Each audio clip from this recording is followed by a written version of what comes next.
In a bustling city, Yun Xinghe, orphaned since childhood, was raised in poverty by his sister until she mysteriously fell into a coma. To save her, Xinghe worked tirelessly, pinning his hopes on a startup project he devoted himself to. He drifted into deep thought, lost in distant visions. When the light turned green, a teasing female voice startled him to a halt. A lively girl ran up and hugged his arm affectionately, leaving him confused. He hesitated and told her she had mistaken him for someone else. She blushed, then suddenly screamed, accusing him of impersonating her boyfriend. Her real boyfriend appeared, dressed identically, and angrily confronted him. In the crowd, the girl burst into tears and ran toward her lover amid chaos. Suddenly, an armored warhorse and knight appeared, shattering reality itself. Xinghe reacted quickly, pulling the girl to safety in shock at the surreal scene. The knight charged through, leaving her boyfriend dead, blood and cries blending in tragedy. In the chaos, the girl fell on him, her soft body pressed close as fear overwhelmed him. He opened his eyes, trying to stay calm and assess the aftermath. The girl on him turned monstrous, space distorted as if drawn into another world. She weakly begged for water. Chained to a rock, the creature pleaded in despair while he stepped back, thinking he'd died and entered hell. She suddenly grabbed his leg, making his heart leap in terror. He shouted, keeping distance, both scared and confused by the bizarre scene. She screamed, growing a tail and claws, revealing her demonic form. He panicked, heartbeat racing as she opened her mouth to strike. She lunged, gripping his neck, and he trembled, thinking he must learn to defend himself to survive. Suddenly, she kissed him, triggering a virtual notice that he was marked and gained special skills, plus a summon right for the female lead. A 3-day survival quest appeared, with rewards and hidden objectives. Xinghe was stunned, realizing he'd been dragged into another world with a mysterious system. A strong hand suddenly reached from behind, breaking the tense moment. That person yanked Xinghe from the seductive embrace of the demoness. After the kiss, energy surged in her, her eyes turning dangerously alluring. A gray-robed dowist appeared, sternly warning him of the demoness's schemes and probing his strange origin. The demoness sat aside, her seductive gestures thickening the atmosphere. She licked her red lips, her gaze sharp like a blade to the heart. Her alluring posture stirred him briefly, but he fought to stay composed. A system screen lit up, showing the female lead's favorability increased after being quenched. The demoness softly laughed, whispering that the Taoist couldn't be trusted, her tone half-truth, half-lie. The Taoist roared in anger, calling her a doomed temptress spewing deceitful charms. He turned to warn Xinghe to follow him for safety from monsters, feigning concern with hidden motives. Watching the Taoist's back, Xinghe grew suspicious of his sudden change in tone. Suddenly, a shadow flashed by, putting him on alert. He immediately asked the Taoist if he saw anything, his voice wary. Ling Shuzi coldly said it was probably just a hiding demon, acting indifferent. He went on to introduce himself and his reason for descending the mountain, while Xinghe quietly questioned his true purpose. Xinghe's question made Ling Shuzi pause, unsettled by the sharp reaction. He quickly regained composure, claiming he still had unfinished matters to handle. They arrived at Longtan village, shrouded in mist, where they met a drenched, strange-speaking girl who seemed like a river spirit. Ling Shuzi gently asked her for shelter, and Xiaoli cheerfully agreed, complimenting Xinghe's scent. He curiously sniffed himself, puzzled by such an odd compliment. The group proceeded to an old, crumbling house worn by time. Xiaoli opened the door, saying her parents were away, and happily welcomed them to her home. Inside was damp and moldy, yet she remained cheerful, her hesitant words making Xinghe uneasy. Before sunset, Ling Shuzi hurried off, telling Xiaoli to care for Xinghe, and he barely managed to thank him. After the Taoist left, Xinghe sensed a strange fishy smell filling the house, his scalp tingling as if being watched. From the darkness emerged a man with glowing red eyes, someone he vaguely recognized. The man, wearing modern clothes identical to Xinghe's, banged on the door in panic, warning that no one in the village was alive and urging him to flee. Xinghe, confused, asked the stranger who he was.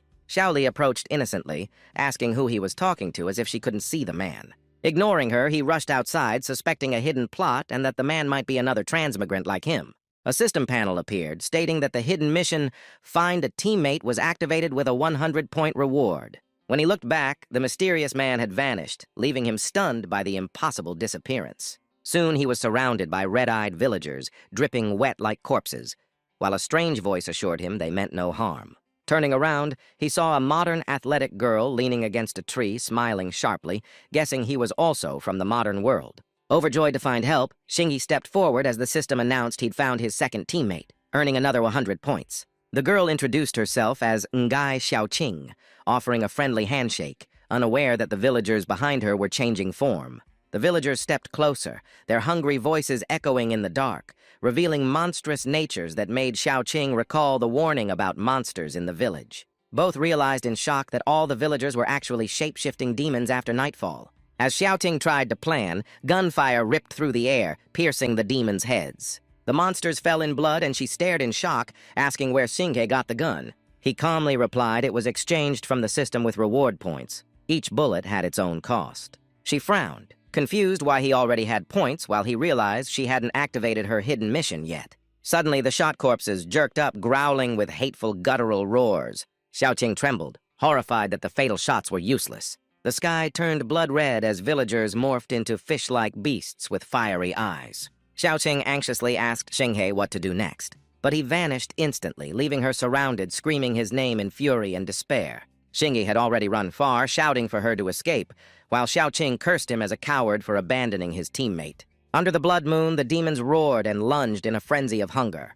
While fleeing, he kept firing to maintain distance, each shot echoing through the night. Xiaoqing angrily scolded him for wasting ammo, but he calmly said his purpose was different. He explained the bullets couldn't kill them, but could slow them down, buying time, forcing her to admit his logic made sense. The chase led them to a gloomy rocky field, the prison of the mysterious demoness they'd met before. Xiaoqing looked around suspiciously, mocking Xinghe for returning, asking if he wanted the demoness to eat him.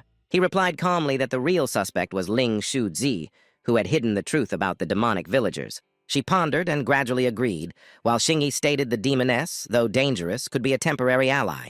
Hearing this, the demoness smiled slyly, teasing him in a sweet tone for having once granted her water. She crawled closer, her bewitching gaze heating the air around them. Xinghe covered his mouth, sternly refusing her request, saying no more water could be given. Suddenly, he kissed the demoness, triggering a system notice that favorability had increased. He quietly rejoiced, realizing the act boosted affection stats and might be a vital clue. He didn't stop and kissed her repeatedly, believing this was the most effective way to gain power. Under the blood moon, their kiss looked like a dark ritual that suffocated the night itself. Xiaoqing froze, unsure whether to feel embarrassed or disturbed by the bizarre cultivation scene. From afar, the roar of the demon horde echoed, signaling they had caught up.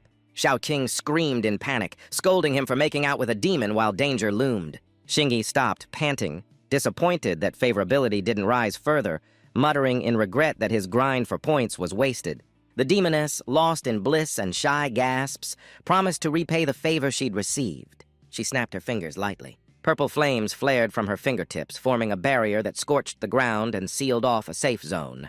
Suddenly she burst into tears, throwing herself into Xinghe's arms, sobbing and pounding his chest in gratitude. Xinghe froze in shock, completely confused by the sudden outburst. The demoness looked around with delight, remarking that humans were strange yet fascinating. Xiaoqing anxiously asked what to do next as they were surrounded, noticing the woman's chains and limited movement. Yun Xinghe stayed silent, eyes deep in thought. He stepped closer, inspecting the chain around her neck like a craftsman decoding a puzzle. He pulled out a strange key and carefully inserted it, muttering that luckily he had a spare tool. The demoness sighed, saying the chain was legendary, masterfully forged and unbreakable by normal force. To everyone's shock, the lock clicked open clearly, stunning them with his success. The system instantly signaled that the female character's affection had increased. Xinghe smiled with quiet joy, recalling his sister's advice about prying such locks open with something sturdy and a gentle twist. A mechanical voice announced his power had reached 30 points and revealed the woman's true identity, Doddi, leaving Xinghe stunned to face the legendary demon queen. He stood dazed, calculating that the 1,000-point quest reward was just the start and hidden missions were the fastest way to gain points. At that moment, the mutated villagers fled in terror, making Xiaoqing cheer in awe of Doddi's power. Doddi rose like a reborn queen, her hair swirling as she laughed and declared her hour of vengeance had come. She raised her hand, ready to unleash purple fire to annihilate the villagers. Xinghe quickly stopped her, solemnly begging mercy. Doddi asked in surprise why he interfered. He slowly rewrapped the chain around her neck, speaking firmly that he was Lao Liu. Her eyes widened in disbelief, stunned by his words. The next morning, loud dog barks made Doddi clutch her head in pain from the sharp noise. A curly-haired man appeared, mimicking the barks, prompting Doddi to angrily scold him for being a fox, not a dog. The man gaped and exclaimed, "The dog can talk!" making Doddi scream to the heavens in outrage at her cursed luck. Suddenly, Ling Shuzi appeared, greeting the strange man respectfully while secretly suspicious of his lone arrival. The curly-haired man grinned foolishly, introducing himself as Kai Ai Guan, turning the tense atmosphere oddly absurd. Ling Shuzi hesitated, inwardly judging the silly man as an easy pawn. He then smiled kindly, inviting him to come along so he could explain the situation and lead him back to the village, his tone dripping with deceit. Meanwhile, Xinghe and Xiaoqing returned to Longtan village, still reeking of last night's blood. She scolded him for chaining Doddi instead of letting her destroy the monsters. He calmly replied, emphasizing his name Yun Xinghe and reminding her that Doddi was still imprisoned by Ling Shuzi. Xiaoqing angrily argued back, dismissing his reasoning. He coldly analyzed that the fox demon being restrained proved Ling Shuzi's superior power and that they still had 2 deadly days to survive. Xinghe sternly warned that if they were found to have freed Doddi, they'd become the Taoists' direct enemies, making Xiaoqing realize her mistake and nod in agreement. Inwardly, Xinghe smirked slyly, plotting to steal the dragon-binding chain by swapping it through the system to obtain the rare artifact. Elsewhere, Ling Shuzi suddenly felt uneasy, sensing something slipping beyond his control. Upon returning to Longtan village and seeing Xinghe and Xiaoqing alive, he stood stunned in disbelief. In the thick fog, Xinghe smirked provocatively, questioning the Taoist, making Ling Shuzi realize his secret scheme might have been exposed. Xinghe noticed the curly-haired man in modern clothes, guessing he was an ally brought by Ling Shuzi. The system confirmed the 3rd teammate and awarded 100 points. Yun Xinghe reasoned that the team required 5 members, meaning only 1 was still missing. He pointed at Ling Shuzi, boldly declaring him as their teammate. Ling Shuzi feigned confusion, while Xinghe grew suspicious since the system didn't react. Clearly, the Taoists' brief fear hinted the missing teammate was still absent. The curly-haired man cheerfully greeted Xinghe, but he coldly replied that they'd never met. Xiaoqing questioned why Xinghe denied knowing him, while he doubted the man's sincerity. Xiaoqing concluded the man was simple-minded and asked why he was late. The curly-haired man innocently said he'd wandered outside the village. Xiaoqing angrily warned of night dangers, and the man calmly replied that was exactly why he hadn't entered. Realizing his answer made sense, Xiaoqing looked confused, while Xinghe sighed in exasperation at her sudden change in tone. Ling Shuzi silently understood why the curly-haired man hadn't appeared the previous night. He coughed lightly, excusing that the young man had been bewitched by a fox spirit, thus avoiding the village after dark. Ling Shuzi smiled slyly, saying he knew they doubted him and invited them to follow for a proper explanation.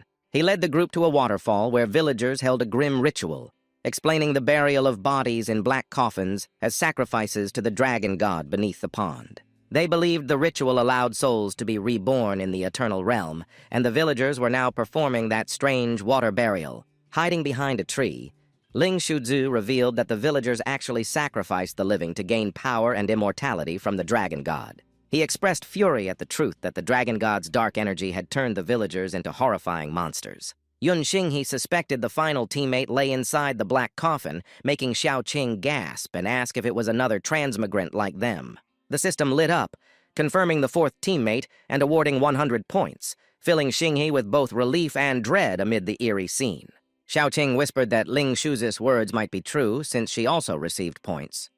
Xinghe agreed but stayed on guard. Ling Shuzi feigned remorse, saying he had been too focused on guarding the fox demon to notice the villagers were monsters, nearly causing disaster. But inside, he felt triumphant, knowing that mixing truth and lies would make his deceit fully believable. Xinghe quickly saw through the ploy, inwardly sneering and deciding to use Ling Shuzi's own trick against him.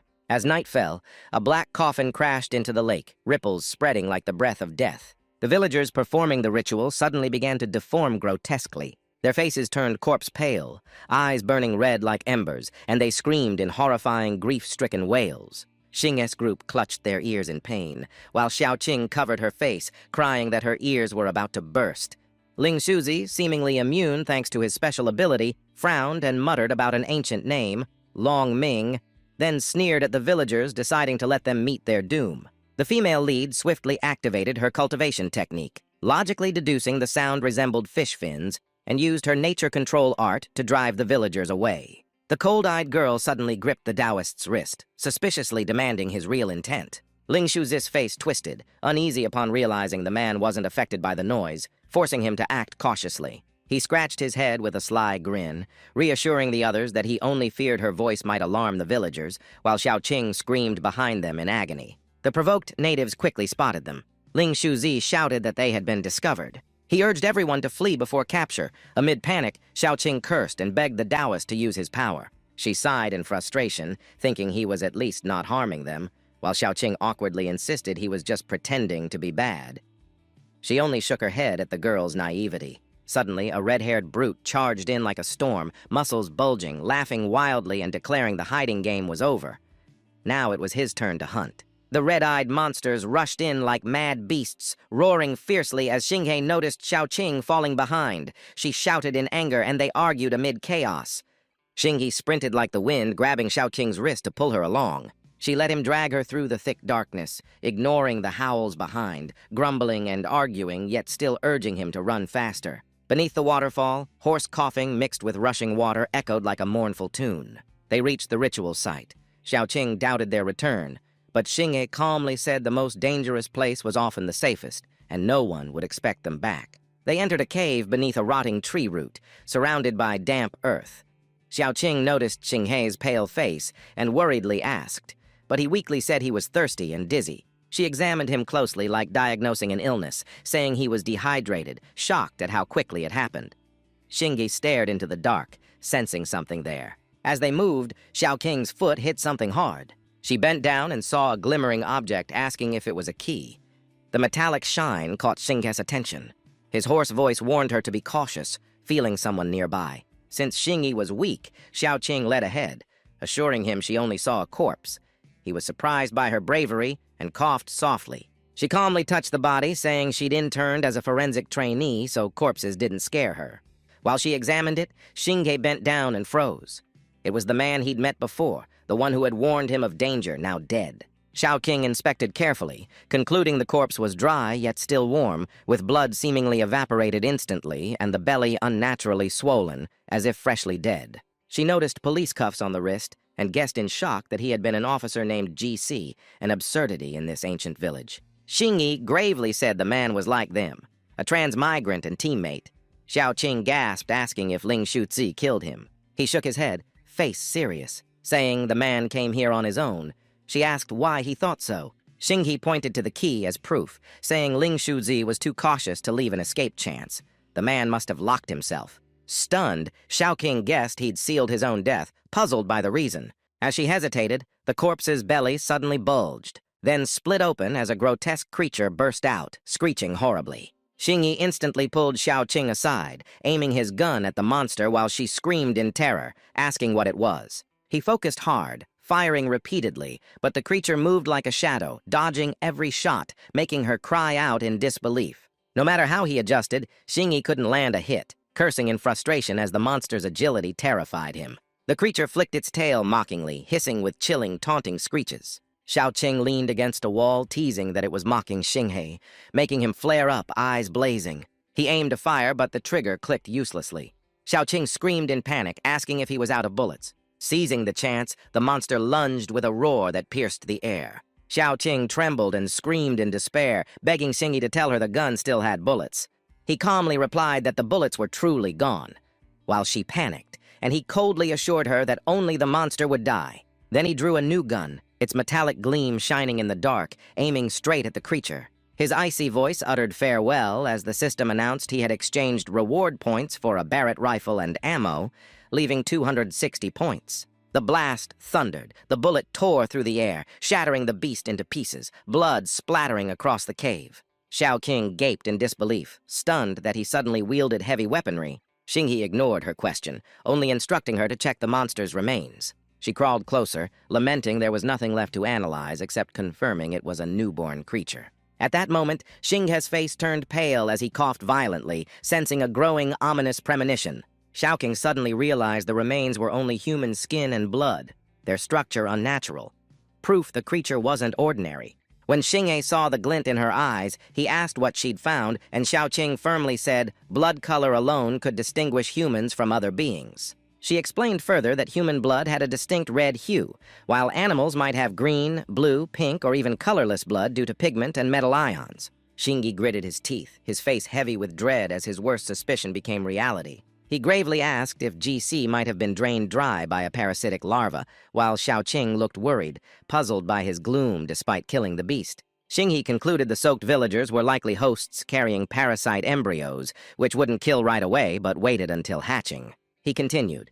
The larvae absorbed water continuously, merging with the host until the body was fully assimilated. Human and monster switched roles, the immortality the villagers believed in.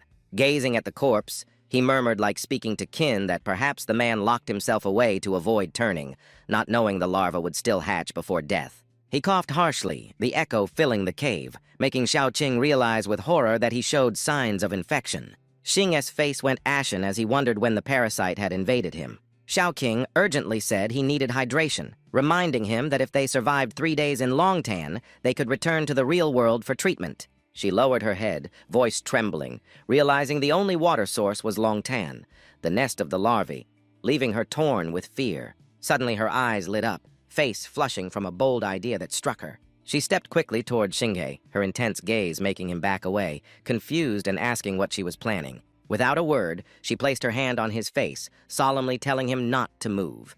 This time, she would save him, even at the cost of her life. In that moment, time seemed to freeze. In her mind, the only thought was to pass her own moisture to him to keep him alive. As their lips met, she hesitated in a swirl of chaotic thoughts.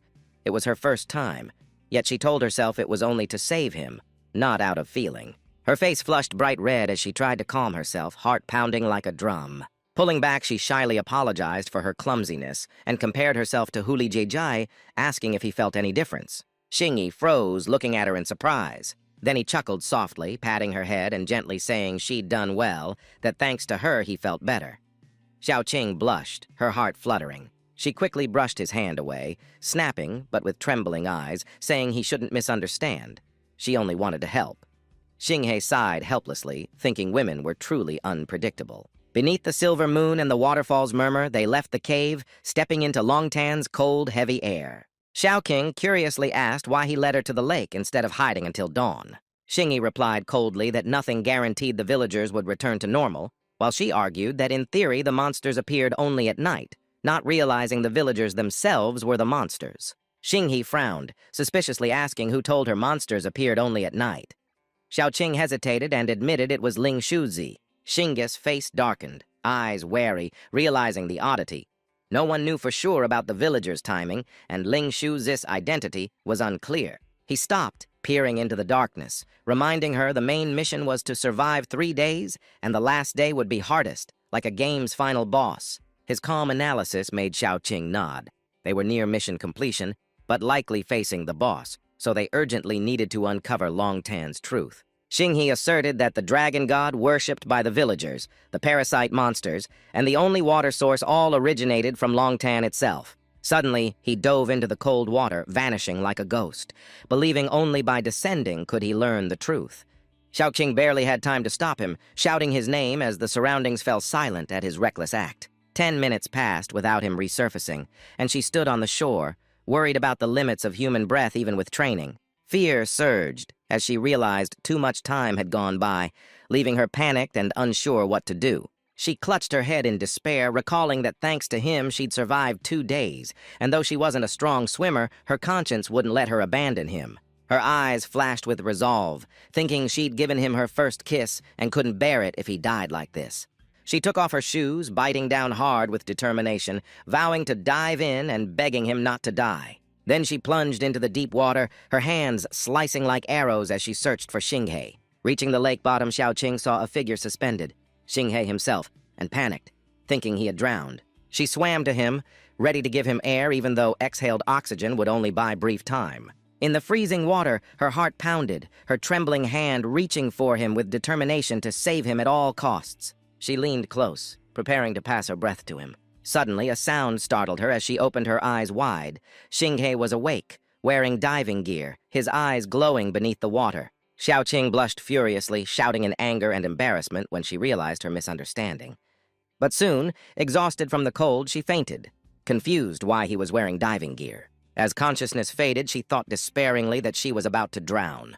When she awoke, she thought she was in heaven, surrounded by shimmering blue light. She realized Xinghe had dressed her in diving gear and given her an oxygen tank, grumbling that he'd spent 50 points to get her equipment. He was tugging hard at the chains around a black coffin, calling her to help, and she recognized it as the same coffin the villagers had sunk into the lake. She sternly denied any misunderstanding, saying she saved him only to repay a debt unrelated to her first kiss. He smiled, joking that he was the one who saved her, making her blush and mutter irritably that she hated him. When the coffin lid burst open, a giant merman appeared, scales gleaming. Xiaoqing gasped that it was their final teammate's corpse. Xingyi examined closely, noticing the scales weren't fish-like, while Xiaoqing suddenly exclaimed, "It was Long Lin Sao." Xingyi rested his chin, pondering whether the creature could be the legendary dragon god, while Xiaoqing nervously argued that if so, their teammate was actually the dead boss. He spotted something glinting under the sand and bent down to dig. A stone tablet engraved with Longtan Village emerged, stunning him.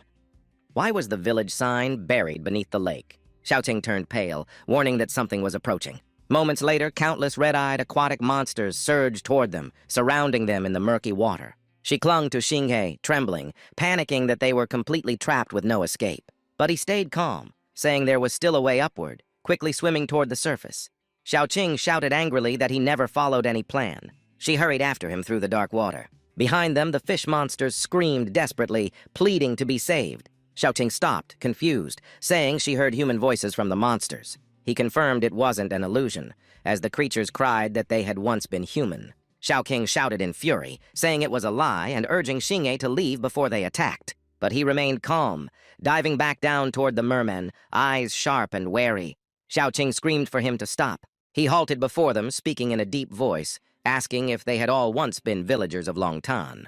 A haggard merman nodded, saying the villagers above were now the true monsters, that they themselves had once been fish from Longtan.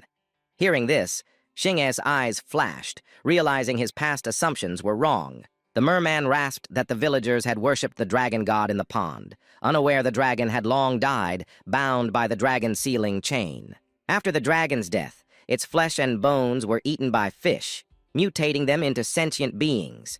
The entire pond's ecosystem had been tainted by the dragon's spiritual energy. The mermaid's voice trembled, saying they hadn't realized the horror until that fateful day. He recounted that during the dragon god ritual, countless monstrous fish surfaced and dragged the villagers underwater. Others confirmed the fish had skinned them, wore their skins to pose as humans, leaving them trapped below in fish hides. Xiaoqing was stunned, realizing the villagers were fish in disguise, while the beings in the pond were the true humans. As she finished, the system flashed. Side quest, Truth of Long Dam complete, Plo 200 points. Xing Tian concluded Ling Shuzu was their teammate turned monster in human skin. He examined the giant dragon skeleton, judging its material to be of extremely high SA level rarity. He activated his ability, storing the dragon bones into his spatial space, making them vanish instantly. The merfolk watched in awe and hope, believing the two could free them all. Xing Tian calmly urged them to continue recounting everything that had happened. The mermaid coughed and said not only humans but also the nine-tailed fox, the forest queen, had been deceived, bound by the dragon-sealing chains. Xiaoqing interrupted, shocked how the fish monsters could capture the fox lady when they lived only in Long Dam's waters. The villagers said the Fish King, after devouring a dragon's corpse, desired to become a real dragon and injected dragon embryos into the nine-tailed fox. In Long Dam, he used her body to incubate dragon eggs, as only she was strong enough to bear many at once. Xiaoqing realized the offspring were real dragonlings, proving the Fish King's past experiments with other hosts had failed. Yunxing Tian was stunned, realizing he'd been deceived and why that girl so easily felt affection for him. Her joy was actually her intent to transfer dragon embryos into his body, not thirst. He recalled kissing Doddi many times, yet feeling no affection grow, realizing she might have absorbed all the embryos, making things dangerous. The system reported dragon embryos inside him, suggesting spending points to transform into a half-dragon, leaving him unsure if he was still human. The Long Dam space fell silent. The fish-turned people gazed at them pleadingly for salvation. The system triggered a side quest: rescue the villagers for major points or kill the disguised fish for lesser rewards. Xiaoqing urged him to see their need for help, but Xing Tian hesitated, knowing he hadn't escaped danger himself. Then he smiled slyly, forming a risky plan requiring cooperation from those awaiting him. The half-fish creature with a human guise smirked, declaring it would devour the dragon embryos from the many-tailed one to gain a dragon's body. The bound victim resisted fiercely, eyes blazing, challenging the foe to fight honorably instead of with deceit. The enemy sneered, lifting the victim high and taunting that the embryos would be kept intact for the next generation's safety. Suddenly, the chain snapped, and the victim burst out full power, roaring in fury and vowing revenge for the humiliation. The foe was stunned, unable to believe the bonds were broken since they thought the embryos had drained all her strength. The freed one stood dazed, doubting if she had truly escaped her shackles. Moments later, she recognized her rescuer's familiar face. The newly freed woman grinned mischievously, recalling the rescue moment and teasing her savior for still holding the rope. The interface inside her flickered, showing intimacy with the great being plus 20% and power level now 50%. She hurried ashore searching for her comrades, spotted a familiar figure, and waved urgently. A disheveled teammate rushed over with the beast pack, stammering about his own title. The rescuer pulled the teammate close and whispered a cunning plan. Approach the abyss first, then assign the night task. The fish monsters surged forward, surrounding the two amid murky waters. Xing Tian coldly took responsibility for opening the way. Quan eagerly accepted the task and darted off, while Xing Tian closed his eyes worriedly, apologizing to Xiaoqing for the burden. Soon, everything unfolded at the base of Long Dam's waterfall. He led the monsters toward the falls, anxious about whether Guan had completed his mission. Suddenly, he stopped, looking up in shock as if being inspected. His face flushed, lips wet, silently admitting the person before him was a true master. Xiaoqing hung suspended, crying for help, saying she awaited Guan per plan and never expected to be bound. Xing Tian dashed forward, grabbed her rope, and urgently asked where Guan was. Still dangling, Xiaoqing shouted in confusion, scolding Xing Tian's strange behavior, while he blushed and scratched his head with an awkward smile. Hanging midair, they looked down at the hesitant monsters, fearing the water, and Xing Tian quickly planned to provoke them. He teasingly touched Ngai Xiaoqing's shoulder, deliberately goading to influence the enemies. Then he stroked her waist flirtatiously, praising her petite figure to stir more reaction. He looked down and mocked the monsters, saying the tasty prey hung right above, luring them closer, enraging Xiaoqing. The fish beasts went berserk, charging wildly with thunderous roars. Xing Tian grinned wickedly, satisfied his scheme had worked. He shouted like thunder, calling the Long Dam villagers that the time for revenge had come. From the lake's depths, the cursed fish-turned villagers rose in wrath, seizing the disguised monster's legs. The aquatic fiends writhed and screamed in terror, letting out wretched cries. Yunxing Tian stood on shore, smiling triumphantly, realizing he'd reversed the roles. Sometimes the hunter mimics the bait. The interface glowed, showing the side quest complete and granting 1,640 reward points, leaving Xiaoqing stunned by the brilliance of the plan. On shore, the half-fish creature fled in panic, fearing the mighty nine-tailed fox name and avoiding direct confrontation. He stopped by the lake, stunned, wondering how his control scheme failed when the victim should have been weakened. He didn't notice Doddi silently approaching from behind, her eyes blazing with determination. She spoke coldly, startling him and declaring it was time to settle all debts. Terrified, Ling Shuzi urgently called for his allies' help. From all directions, the disguised villagers gathered, surrounding Doddi in tense silence. Ling Shuzi growled that the village now belonged to his offspring and ordered the traitor's destruction. From behind, Yunxing Tian appeared like a cold blade, declaring the opposite, that Ling Shuzi was the one surrounded. The enemy froze, unable to believe those he thought dead were still alive. He sneered, mocking, and ordered his minions to crush the enemy without mercy. Yunxing Tian calmly announced he'd taken control of the waters and freed the villagers, who now rose for vengeance. Ling Shuzi panicked, confused why his minions obeyed a mere human, feeling like falling into an abyss. He dove into the lake in despair, fearing harm to his prized body and vowing to tear apart his oppressor upon regaining his true form. The system glowed, showing favor with the nine-tailed fox plus 20% and power reaching 70%. Doddi smiled alluringly, her splendid tails wrapping Yunxing Tian, curious how he controlled Ling Shuzi's army. She grinned slyly, suggesting a secret exchange to know each other better and inviting him to share his hidden truths. At the lake's bottom, Ling Shuzi reverted to his fish monster form, eyes red with fury over his slain kin. On shore, Doddi teasingly swayed, offering to help Yunxing Tian undress, earning a stern rebuke to maintain order. Suddenly, a violent killing aura surged from the water, targeting Ling Shuzi. He rose as a massive fish beast, eyes blazing red, roaring at humanity and begging to uphold the old truce. He warned of vengeance law, asking if they feared his retribution upon the villagers. Yunxing Tian coldly replied that vengeance must be absolute. Wiping out the brood prevents revenge anew. Ling Shuzi was shocked by Xing Tian's ruthlessness, inwardly acknowledging his icy nature. He unleashed a destructive vortex of water toward Xing Tian. Deji instantly transformed into the majestic nine-tailed fox, her 9 glowing tails shielding Xing Tian, vowing to protect her chosen one. Xiaoqing, still confused, murmured reproachfully about his motives, while Xing Tian looked at her doubtfully. Deji released divine flames, meeting the water beast leader's fierce attack. The Mountain Queen's power utterly overwhelmed all resistance. She forced the foe onto a rock, shaking the ground, making Xiaoqing believe victory was theirs. Deji stayed alert, sensing hostile energy still lingering.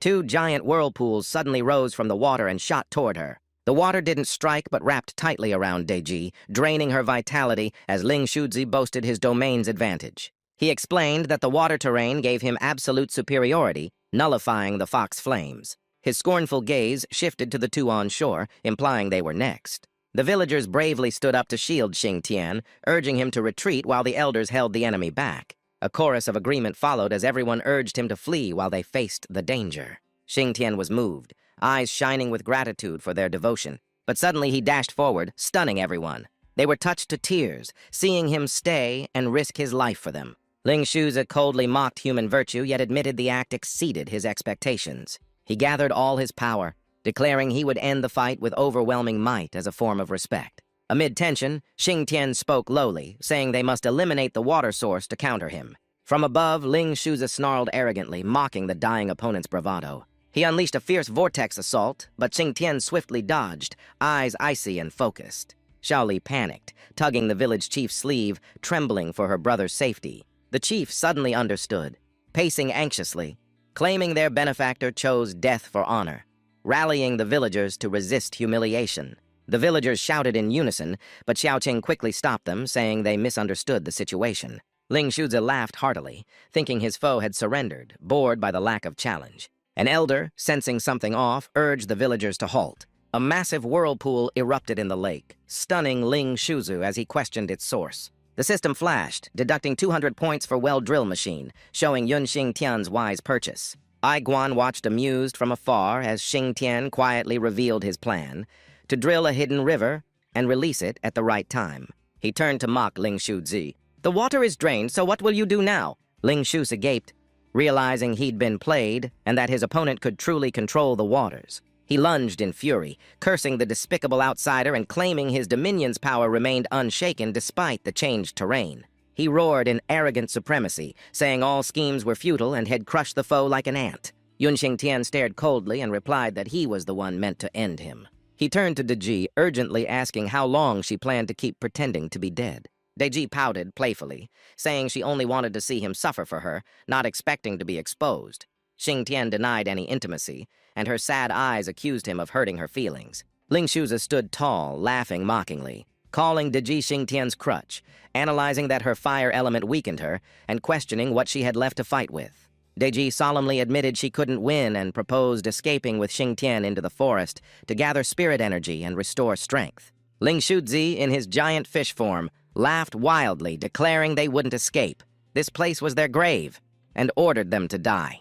Yunxing Tian remained calm as still water, teasingly suggested they do something intimate together.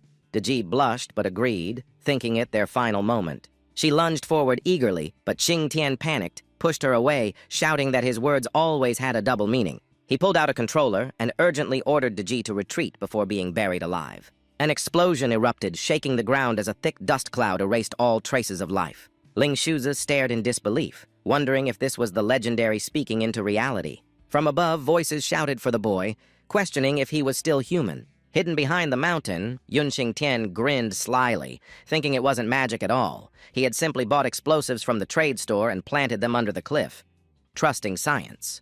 Deji secluded herself in the forest to cultivate, her aura strengthening as the system reported increased favor and power reaching 80%.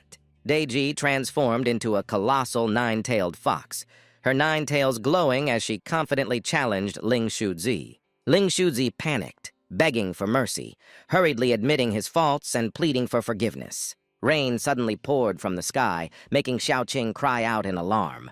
Ling Shuzi rejoiced at the rain, laughing gleefully. He arrogantly claimed heaven's will was on his side.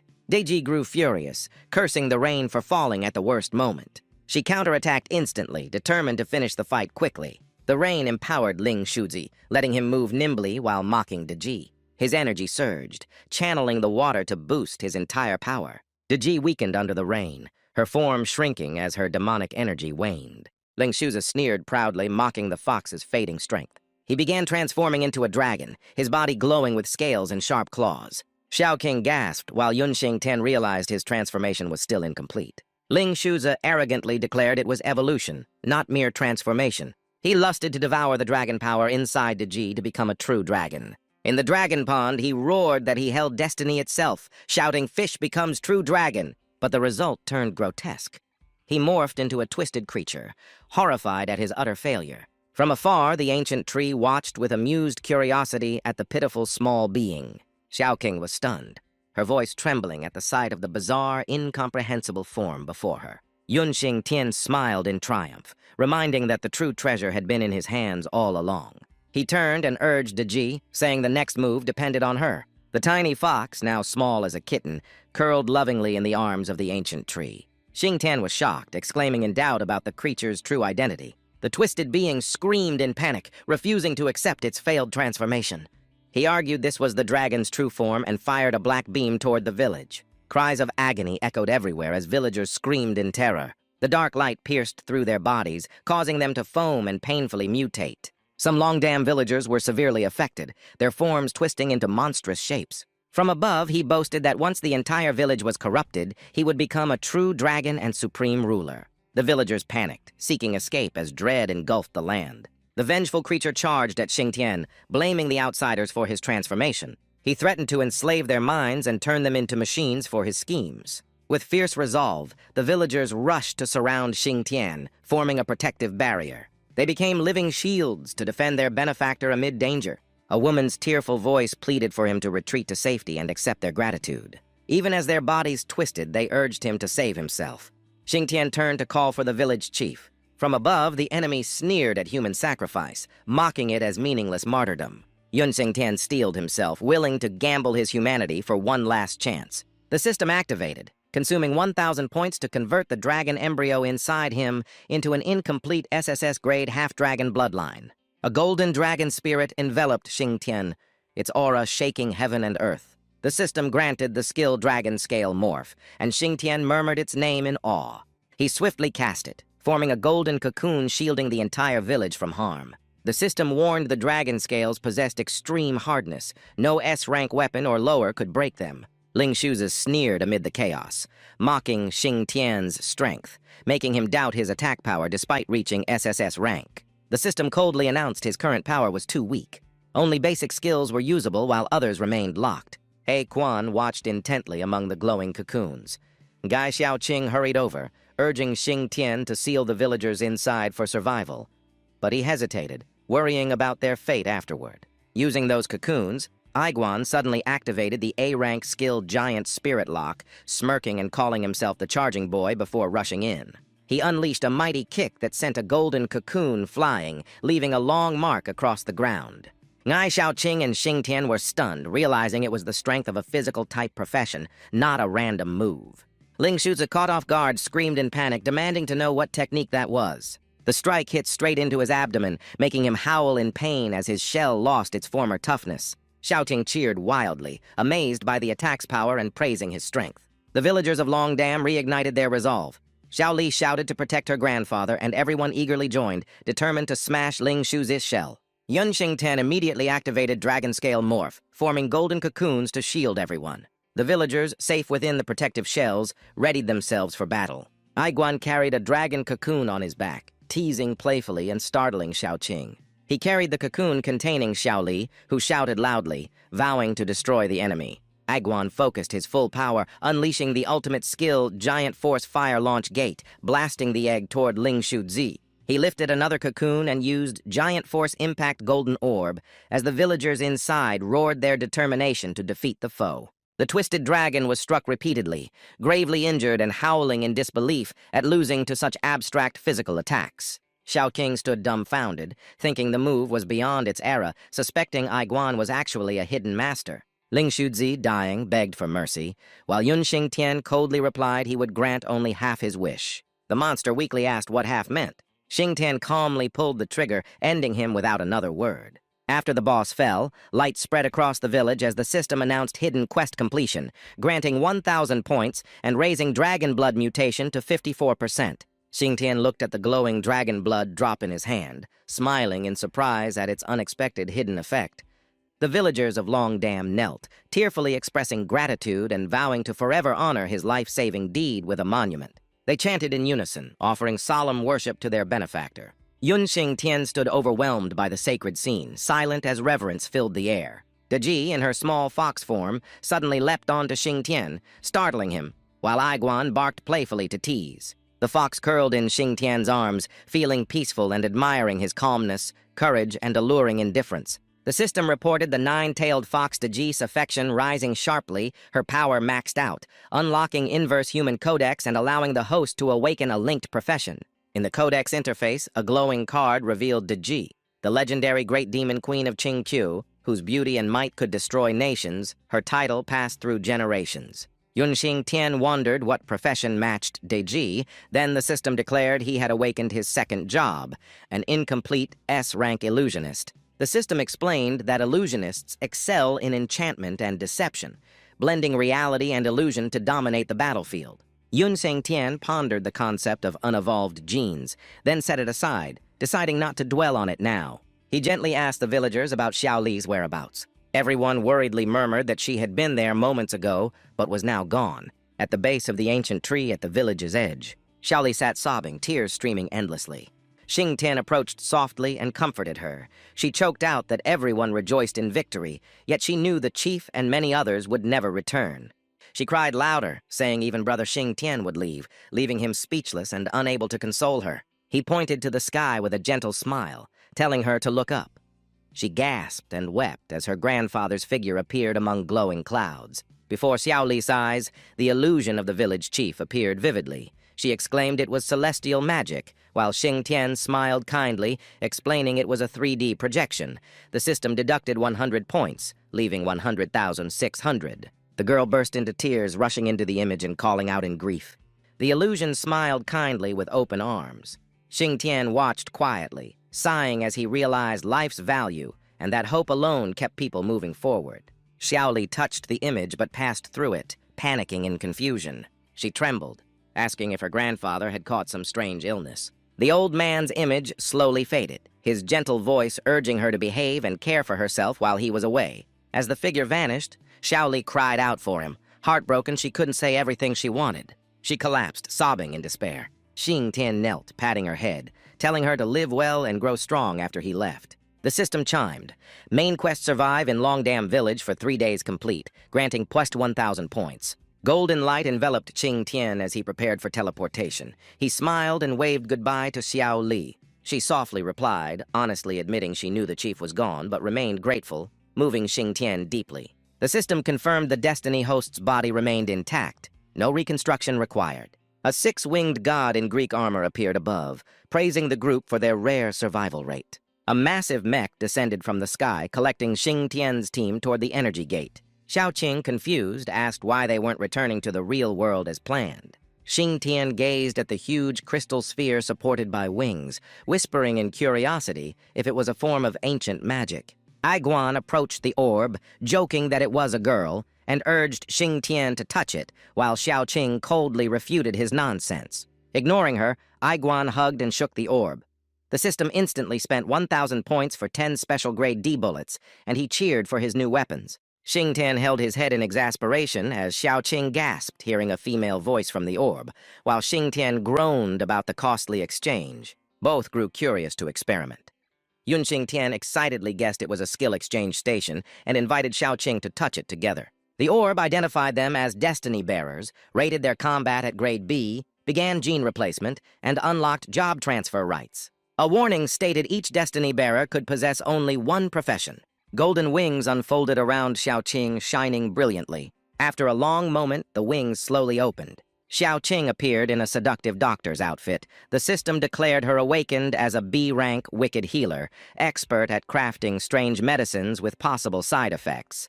Aiguan gaped in awe. Yun Xingtian pondered, realizing job transfer meant genetic modification, explaining why his classes were marked unevolved. Evolving genes would unlock new powers. Xiaoqing was shocked as vast medical knowledge flooded her mind and turned to ask Xing Tian what class he awakened. Xing Tian stayed silent, touching the orb.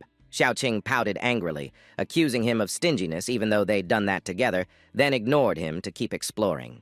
Xing Tian blushed inwardly, realizing the orb hadn't offered him any class choice and that her doing that only meant a kiss. He noticed Aiguan also received no job prompt and recalled they had already transferred classes at Long Dam, guessing that was the reason. He thought confidently that with the beauty codex he could swap classes infinitely, breaking the system's limits. Xiaoqing kept testing, amazed the light orb could trade anything, even items outside this world, as long as enough points were paid. She asked Xing Tian about the weapons he'd drawn in Long Dam, saying he claimed they came from the trade market. He calmly confirmed. Xiaoqing grew angry, accusing him of lying since she'd tried in another realm and found no trade market, and the orb had just said items could be exchanged only after mission completion. Xing Tian defensively guessed the beauty codex had overridden the orb, letting him use the trade market any time. The system flashed bingo, confirming it. The orb congratulated the survivors and announced a new mission would begin in 3 days. All could choose to stay in the lodging zone or return to reality. Emotions varied. Aiguan laughed happily. Xiaoqing sadly chose to stay and study, while Xing Tian, eager to return, bid farewell. Before teleporting, he turned back gently and asked Xiaoqing if he didn't count as her friend. Xiaoqing blushed, heart racing, silently scolding herself for being moved by his warmth. After Xing Tian vanished, she regained composure, huffing that he wasn't her only friend. The scene shifted. Xing Tian returned to reality under blazing sunlight, where a worried, beautiful girl before him asked if he was okay, thinking he'd died of a heart attack. The angry boyfriend shouted, accusing Xing Tian of faking his fall.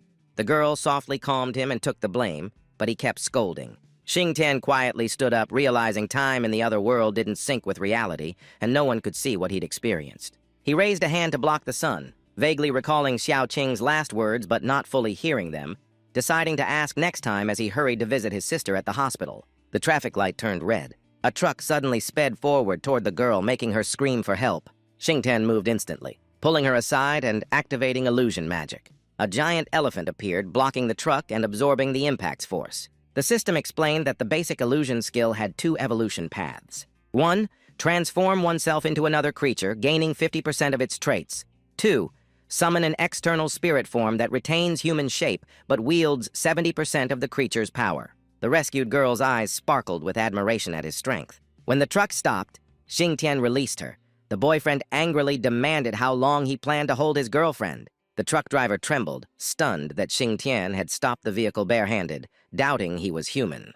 The girl stared blankly, thinking he looked even more handsome as he walked away, while her boyfriend fussed only about her safety. At Shanku City Hospital No. 1, the TV in Xing Tian's sister's room was playing the news. The report said the year's climate was extreme. Drought in southeast regions, catastrophic floods in the Middle East. Xing Tian stood beside the bed, watching his motionless sister sadly, thinking if he hadn't returned from that world, she'd have no one left to care for her. He watched the segment about an unprecedented cold summer in America. Xing Tian froze, recognizing the icy phantom resembling the invisible warrior he had once met. A familiar voice came from the next room, making Xing Tian suspect it was someone he knew. He pulled back the curtain and saw Kai Guan yawning on the adjacent bed, shocked to see him there. Xing Tian asked if he was a patient.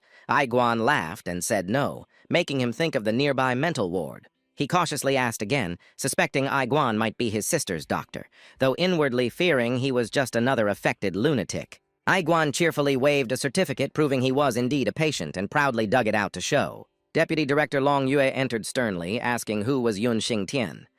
A team of agents followed, tension filling the room as the female captain introduced herself from the Long Yue Special Bureau. She stated their purpose, to explain the situation and assess his abilities, and asked for his cooperation. The team opened a laptop displaying a series of monster videos. They revealed only the chosen could see these creatures. The world was on the brink of invasion, and interworld missions were the only defense, and Xing Tian had likely encountered the being set to attack this area. Xing Tian was stunned, wondering if the coming monster was that ice knight. He objected, insisting he'd never seen a knight in Long Dam Village, confusing the woman since the creature should have existed in that realm. Kai Quan calmly ate and looked pleased. He invited Xing He to try the delicious leg meat. Xing He panicked when Kai Quan said he had defeated the big horse rider in Long Dam Village and roasted his horse. He was shocked to realize Kai I-Kwan had truly beaten the main boss. Long Duyet interrupted, sternly telling Xing He to continue the test. She introduced a Rubik cube used to measure profession level by its emitted light. Xing He agreed and placed his hand on the cube. The cube glowed, exciting Long Duyet, who thought he might be level B or A. But the light vanished suddenly, stunning everyone. The cube fell silent, disappointing all since no one had seen it fail before, while Xing He confusedly asked if the test was over. However, he secretly smiled, believing he was uniquely special. Long Duyet coldly scolded him as trash, even lower than level E, ranking only F. She was angry for misjudging him and having to test him herself. Long Duyet's team left disappointed, and the deputy chief scoffed that Xing He was a useless failure despite being her brother. A member cautiously asked about recruiting new people, but Long Duyet snapped that one who couldn't light the cube didn't deserve any role. Suddenly, the cube in the suitcase emitted a strange light. A team member fearfully reported the object was reacting. Long Duyet turned back, eyes bright, demanding to see it. At that moment, the suitcase exploded, causing panic. A member lamented that Xing He had ruined a device worth a city, making Long Duyet furious but restrained for his sister's sake. Hearing the noise, Xing He curiously wondered what happened outside. He quickly dismissed it, recalling his special summoning ability. He raised his hand excitedly, calling Doddi to appear. A small fox emerged, amazing him that it followed to this world, and he asked about the nine-tailed fox. The fox affectionately rubbed him just as a nurse entered, sternly demanding payment for his sister's overdue hospital bill. The phone rang, reminding Xing He of his meeting with investor Tuo Zong and today's key business plan. He hastily promised to pay later and ran off, asking the nurse to care for his sister. The taxi stopped at Kuyin Shi Group HQ, and the driver said they'd arrived. Xing He was surprised by the short ride, and the driver joked about taking a longer route. He awkwardly refused, clutching his file, determined to close the deal today to pay for his sister's bills. But at the gate, a guard blocked him, demanding an invitation letter, which he admitted he lacked. The guard pointed at the warning sign, saying no entry without an appointment. The demon fox got angry at being called a dog, while Xing He smiled and politely asked to enter, promising to leave the pet outside. Suddenly, an old man appeared, trembling as he recognized someone and exclaimed, "She has returned." While Xing He kept pleading with the guard, Lin Ji-ren arrogantly bragged about being the longtime gatekeeper of the corporation. He cut Xing He off, mistaking him for impersonating Tuo Zong, and yelled angrily. The old man suddenly punched the guard down, furiously asking who was truly insolent. The guard clutched his face, begging as he recognized the company's butler, trembling and asking why he was hit. But the old man coldly called him blind. Ignoring the guard, the old man respectfully invited Xing He inside and apologized for the delay, leaving him touched yet suspicious of their behavior. Upon entering, he was led by staff to Tuo Zong's luxurious office and asked to wait. He was amazed by the lavish CEO room, quietly admiring the company's scale. A doubtful man on the sofa stood up. The staff introduced him as Vice President Li, and Xing He said he came per Tuo Zong's request. Li Erqiu laughed loudly, saying Xing He had fooled the wrong person, introducing himself as a senior vice president, while Xing He sighed at his oddly familiar tone. Li Erqiu arrogantly crossed his legs, mocking that Tuo Zong had just met him, so how could she meet Xing He? But he calmly replied she called him precisely because it concerned him. Li Erqiu sneered in denial, swearing to stand on his head and drink all water if Tuo Zong truly invited a useless man, making Xing He lament the absurd humor. At that moment, Tuo Jingyu, the company chairwoman, appeared with icy eyes, scolding Li Erqiu for being rude to Mr. Yun. She immediately slapped him hard, leaving Xing He stunned and impressed by the company's unique manners. Then both Tuo Jingyu and the butler knelt, reverently addressing Xing He as ancestor, creating a solemn atmosphere. She softly asked the butler why ancestor and Mr. Yun didn't respond.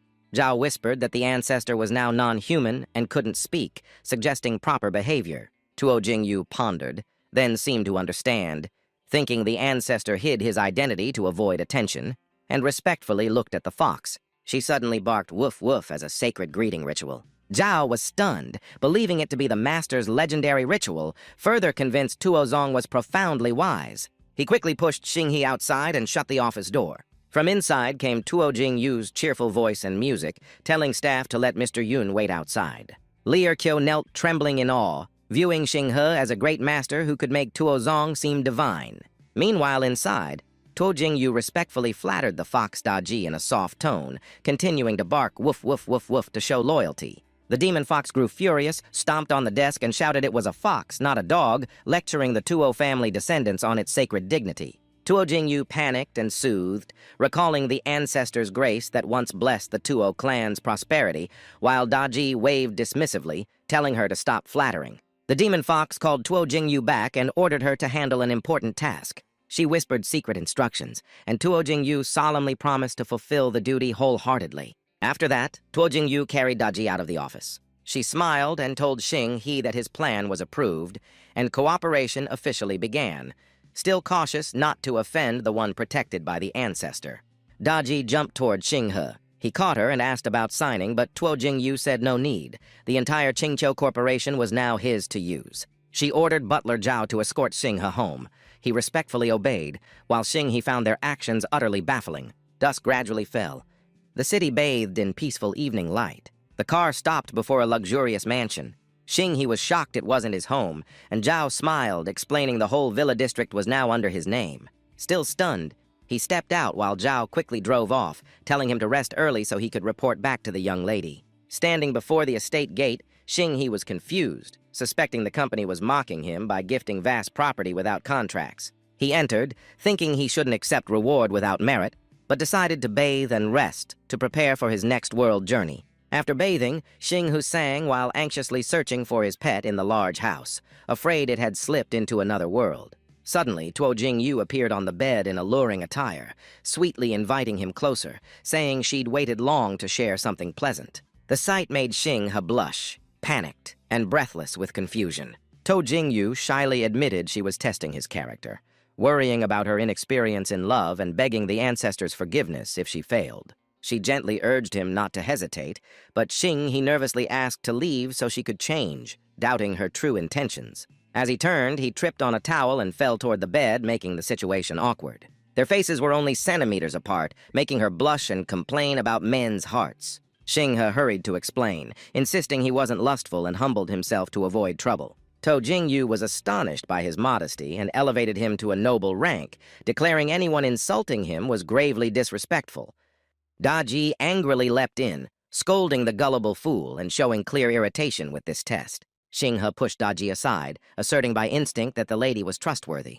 Doddi bared her fangs in threat, but when Xing He's hand touched her, a strange energy flashed. Suddenly, Xing He gasped in shock as his creature began to speak like a human. Doddi felt a surge of immense power flow from Xing He, stunned by the unfamiliar sensation spreading through her body. Xing He felt dizzy, clutching his head weakly as his body lost control. He collapsed to the floor and quickly fell unconscious. Tuo Jingyu panicked and asked Doddi what to do, but the fox calmly said she was absorbing her master's power to heal herself, sounding delighted. 2 days later, Xing He awoke exhausted, feeling utterly drained. Beside him, Tuo Jingyu watched worriedly, while Doddi cheerfully apologized for greedily absorbing too much of his energy. Xing He sternly demanded an explanation about his weakened state. Doddi shyly admitted it, excusing it as a desperate act and begging her master not to be angry. Xing He reflected that she was the true source of the Tuo clan's century-long prosperity, who had arranged everything to test him while draining his life force to recover. He coughed softly, then gently said he would let it go but warned her not to repeat it. Doddi joyfully hugged him, chirping praise for his forgiveness. Suddenly, space tore open and a dazzling light burst from the rift. Xing He panicked, but Doddi calmly explained it was time for the next mission cycle, 3 days after his arrival. Then both were pulled into another realm, and Xing He saw she had reverted to a small fox form. The system announced, main mission, survive 8 days, reward, 1,000 points. Total participants, 8, hidden mission, undiscovered. 2 teammates from the previous journey appeared, one smiling brightly, the other shouting Yunxing He's name. A young girl clung to a fat man in fear of being kidnapped, while an old man gently reassured her. Ngai Xiaoqing doubted why no reward appeared for verifying teammates, and Xing, he guessed it was because everyone started together. Under curious gazes, Xing He stepped forward and said he'd brief the new team on the situation. After a few minutes, he finished his short explanation of the journey and current state. The system rewarded him 100 points for informing newcomers, making Xing He happy. He set priorities. Gather information fast, since based on past experience, the boss wouldn't let them rest. Old Wang still mocked the situation, calling it an elaborate kidnapping scheme and boasting of his experience. He waved money, trying to bargain for release, while the girl beside him agreed that money could solve anything. Xing He watched the chaos helplessly, clearly displeased. He rushed over, shoved a gun into Wang's mouth, warning everyone not to drag trouble onto him, and began interrogating the rookies. After asking them to describe what they saw before teleporting, Xing. He wondered if he'd been sent straight to the scene this time, unlike before when monsters appeared only to newcomers. A trembling man said that at dusk, a spherical object struck him, he blacked out, and then woke up here. The girl beside Boss Wang fearfully added that both were hit by a fireball while shopping and thought they had died. Xinghe pondered that it might be a fireball spell attack, and Ngai Xiaoqing immediately concluded the wielder could be the boss. At that moment, a squad of soldiers marched up, shouting for the newcomers to clear the way. The system identified the female lead as Ting Qing, a C+ rank general shocking Xing He. His gaze stopped on a corpse wrapped in bandages, body scorched, suspecting it was a boss victim. Looking closer, he shuddered upon seeing the corpse's eyes gouged out. General Ting Qing panicked, ordering for medics, but her subordinates reported they had vanished. Seizing the chance, Xing He recommended Ngai Xiaoqing, who knew some healing, to treat them, secretly hoping to earn the general's favor. Ting Qing agreed, and the system immediately showed her favor toward him rose by 10%. Xinghe was pleased, thinking healing would both gather clues and raise affection. A double gain. He casually asked about the wounded's identity. He smoothly added that their group were just rookies still unfamiliar with the situation. Ting Qing sorrowfully explained that those were the scouts missing for half a month. She continued. They had once reported finding the tomb of the giant Kwa Fu, then encountered strange events. When rescue arrived, soldiers were burned, insane, and gouged their own eyes in madness. She spoke in a low, pained tone, saying she sent a withdrawal request before chaos erupted. Xinghe thought coldly, wondering if the boss was really inside the city. Xiaoqing was suddenly called. With a tired voice, he turned to her suspiciously. Xiaoqing disheartenedly said those people were dead, beyond saving. General Ting Qing's hope faded, affection dropped sharply, and Xing He cried out in dismay. In Shangzhou City, the mistress nervously asked Boss Wang if their affair was safe. Boss Wang scoffed, calling her naive, claiming this was just a film set despite the strange scenes. He laughed smugly, eager to leave and continue scheming with his secretary. Shuqi Jiang burst into frightened tears, trembling as she called Boss Wang's name. A colossal monster towering above the city walls leaned down to observe them. She panicked, trembling, asking if the creature was just a prop. Soldiers rushed to report the grim news. The giant was attacking their forces. Ting Qing solemnly ordered to the walls, and Xing He volunteered to join the fight. He asserted that the boss and fireballs were linked to the giant and wanted to investigate together. He passionately declared he would fight, ready to die for the nation even as a rookie. The female general was moved, thinking he was a veteran hiding his identity. The system noted the heroine was touched. Affection rose back to 10%. Ting Qing's eyes turned resolute as she ordered weapons for the rookies, believing their fighting spirit would defend the realm. At the armory, the supply officer sternly introduced it as a place to freely choose weapons. In the vast warehouse, the group from the real world curiously searched for weapons, while guards laughed to reassure them. Xinghe let teammates pick first, making Xiaoqing grateful, while Kai Quan excitedly chose a treasured sword. A soldier mocked Xing He, secretly ridiculing the general's trust in someone who only spoke well. The supply officer reminded them time was short, then left, ordering them to head to the wall once armed. Outside the city, Ting Qing commanded archers to fire, worried that the long-extinct giants had returned. A rain of arrows fell like shooting stars onto the monster's body. The giant roared, its body shaking violently. Despite the barrage, it remained unharmed. Its massive fists slammed down, collapsing the wall and hurling soldiers away. The creature tore through the defense line, invading the city. Shuqi Jiang cried in terror, clinging to Boss Wang, who still stubbornly thought it was a film shoot. Nearby, the commander ordered the troops to ready their spears for battle. The spear unit raised their weapons together against the monster, while Boss Wang arrogantly called for the director.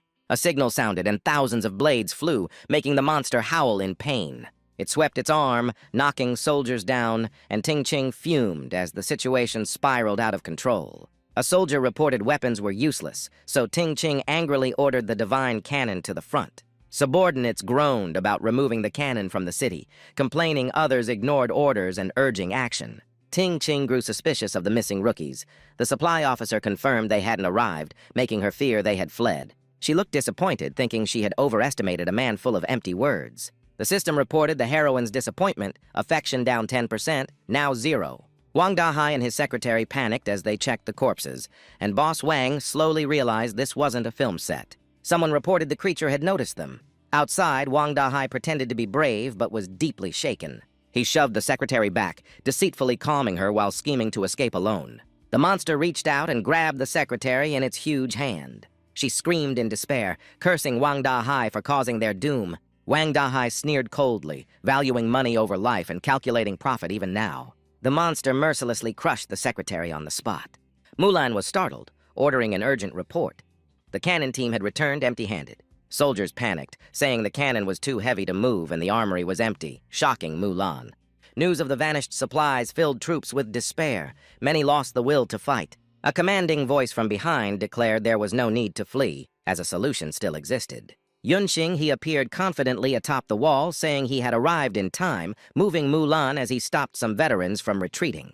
The system showed affection increased by 20%, current favor at 20%. The supply officer urged haste, suspecting the rookies were useless and already terrified. Xinghe cast a spell, summoning a sea of gleaming weapons, declaring fear came only from lacking firepower. With his magic, the giant was defeated. He collected its essence fluid, and the system awarded 200 points with a note of enlargement effect lasting 3 minutes. On the city wall, he proudly displayed his victory, earning Mulan's praise and promise of recognition. The system announced the heroine's affection rose by 10%, power at 30%, and her true name, Mulan, was unlocked. A nearby soldier glanced suspiciously at the familiar cannons. He realized those weapons were from the armory. Someone pointed directly at Xing He, accusing him of stealing them. Mulan narrowed her eyes for silence, then praised him as a rare talent in the army. She secretly knew Xing He had emptied the armory, but admitted the city would have fallen without him. Soldiers protested, saying arrows were spent and no weapons left to harm the monster. Xing He stepped forward, declaring he had weapons, summoning thousands of gleaming arms from his array. The troops cheered joyfully, rushing to choose weapons, praising his generosity, and scrambling for suitable gear. A resentful soldier grumbled in hatred, thinking the promise of free choice was just boastful waste. Mulan rejoiced secretly, pretending ignorance of the weapon's origin and praising the recruit's selflessness. Xing He smiled proudly, considering it a support ability. The system raised Mulan's affection by 10%, total 40%. Mulan scolded the jealous soldier, warning him not to insult others again. She sighed that envy had blinded him. Exposing the truth now would turn merit into crime. Xinghu analyzed that the giants didn't use fireballs, so the boss link was unlikely. A soldier respectfully asked how to handle the giant's corpse. Shouking eagerly volunteered to dissect it. She had never examined a giant creature before and was full of curiosity. While waiting for Xiaoqing, Xing He asked Mulan whether the scouting and rescue teams had any survivors. Mulan hesitated, admitting one survived, her eyes revealing a heavy secret. She invited Xing He to follow her to meet that person and promised he'd understand everything. Mulan led Xing He's group to a raised house at the corner of Shangzhou City. She pointed to the house, saying the survivor was inside. Xing He doubted if they were imprisoning him. Mulan denied it, explaining he chose to stay high up and warned to keep the door closed since light would agitate him. Yunxing, he entered the dark room with Xiaoqing and the little fox Doddi. Xiaoqing wondered why she was dragged along. Xing He calmly explained she was the only doctor who could notice special conditions in others. As they entered, the door slammed shut, and a trembling voice in the darkness warned to seal it or they'd be discovered. In total darkness, Xing He asked Xiaoqing if she could see anything. She helplessly said she couldn't. Suddenly, Xing He's eyes glowed, allowing him to see clearly in the dark, shocking himself. Doddi playfully reminded him that he now shared the Fox clan's spiritual sight. With that vision, his sight was unhindered by darkness, everything appearing in gray tones. Xiaoqing, still blind in the dark, irritably waved her hands and suggested opening the window, but a trembling voice begged not to, fearing discovery.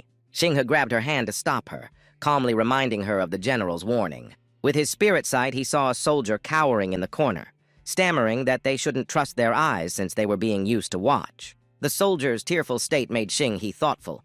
He asked Doddi what she saw, and the fox angrily snapped not to treat her like a dog. She analyzed that the energy around them was an external projection of some being, likely the eyes the soldier mentioned. Xinghu inferred the scene might be an illusion, and Doddi gravely added that though unseen, such energy could still cause real harm. Xinghu approached the trembling soldier gently, saying they were sent by the general to investigate. The soldier panicked further, backing away and begging them not to ask, afraid they would notice. Xinghe realized the man was terrified of those eyes, deciding to use another method. Doddi curiously asked what he meant. Suddenly, Xinghe threw Doddi toward the eyes within the illusion. The eyes immediately latched onto her. He stepped closer to the soldier, gaze cold, asking if he was ready to talk now. Xinghe asked what he had witnessed at Changgu Valley half a month ago. The soldier trembled as he recounted that the expedition had unearthed the tomb of Kwa Fu, the legendary giant, and the coffin was already open when they arrived. He described the giant's bronze skin, golden hair, bare chest marked with red tattoos, hollow black eyes, and burn scars. He shivered, recalling that teammates who touched the body burned to death without flame, believing the tattoos carried fiery poison. Xinghe analyzed that Kwa Fu had no eyes, bore poison and fire traits, yet still couldn't see how it linked to being watched. The soldier, panicked, clutched Xinghe's leg, crying that everything was illusion made by them, that what he saw wasn't with normal eyes. Before he could finish, a surge of red spiritual energy shattered the darkness. Doddi appeared in the light, scoffing that such weak energy couldn't harm her. Xinghe grew angry, scolding the fox for acting recklessly at a critical time. He was shocked to find a strange golden mask in his hand. The system identified it as Golden Mask, S+ grade, blocking sight-based attacks and preventing burning undergaze, durability 310.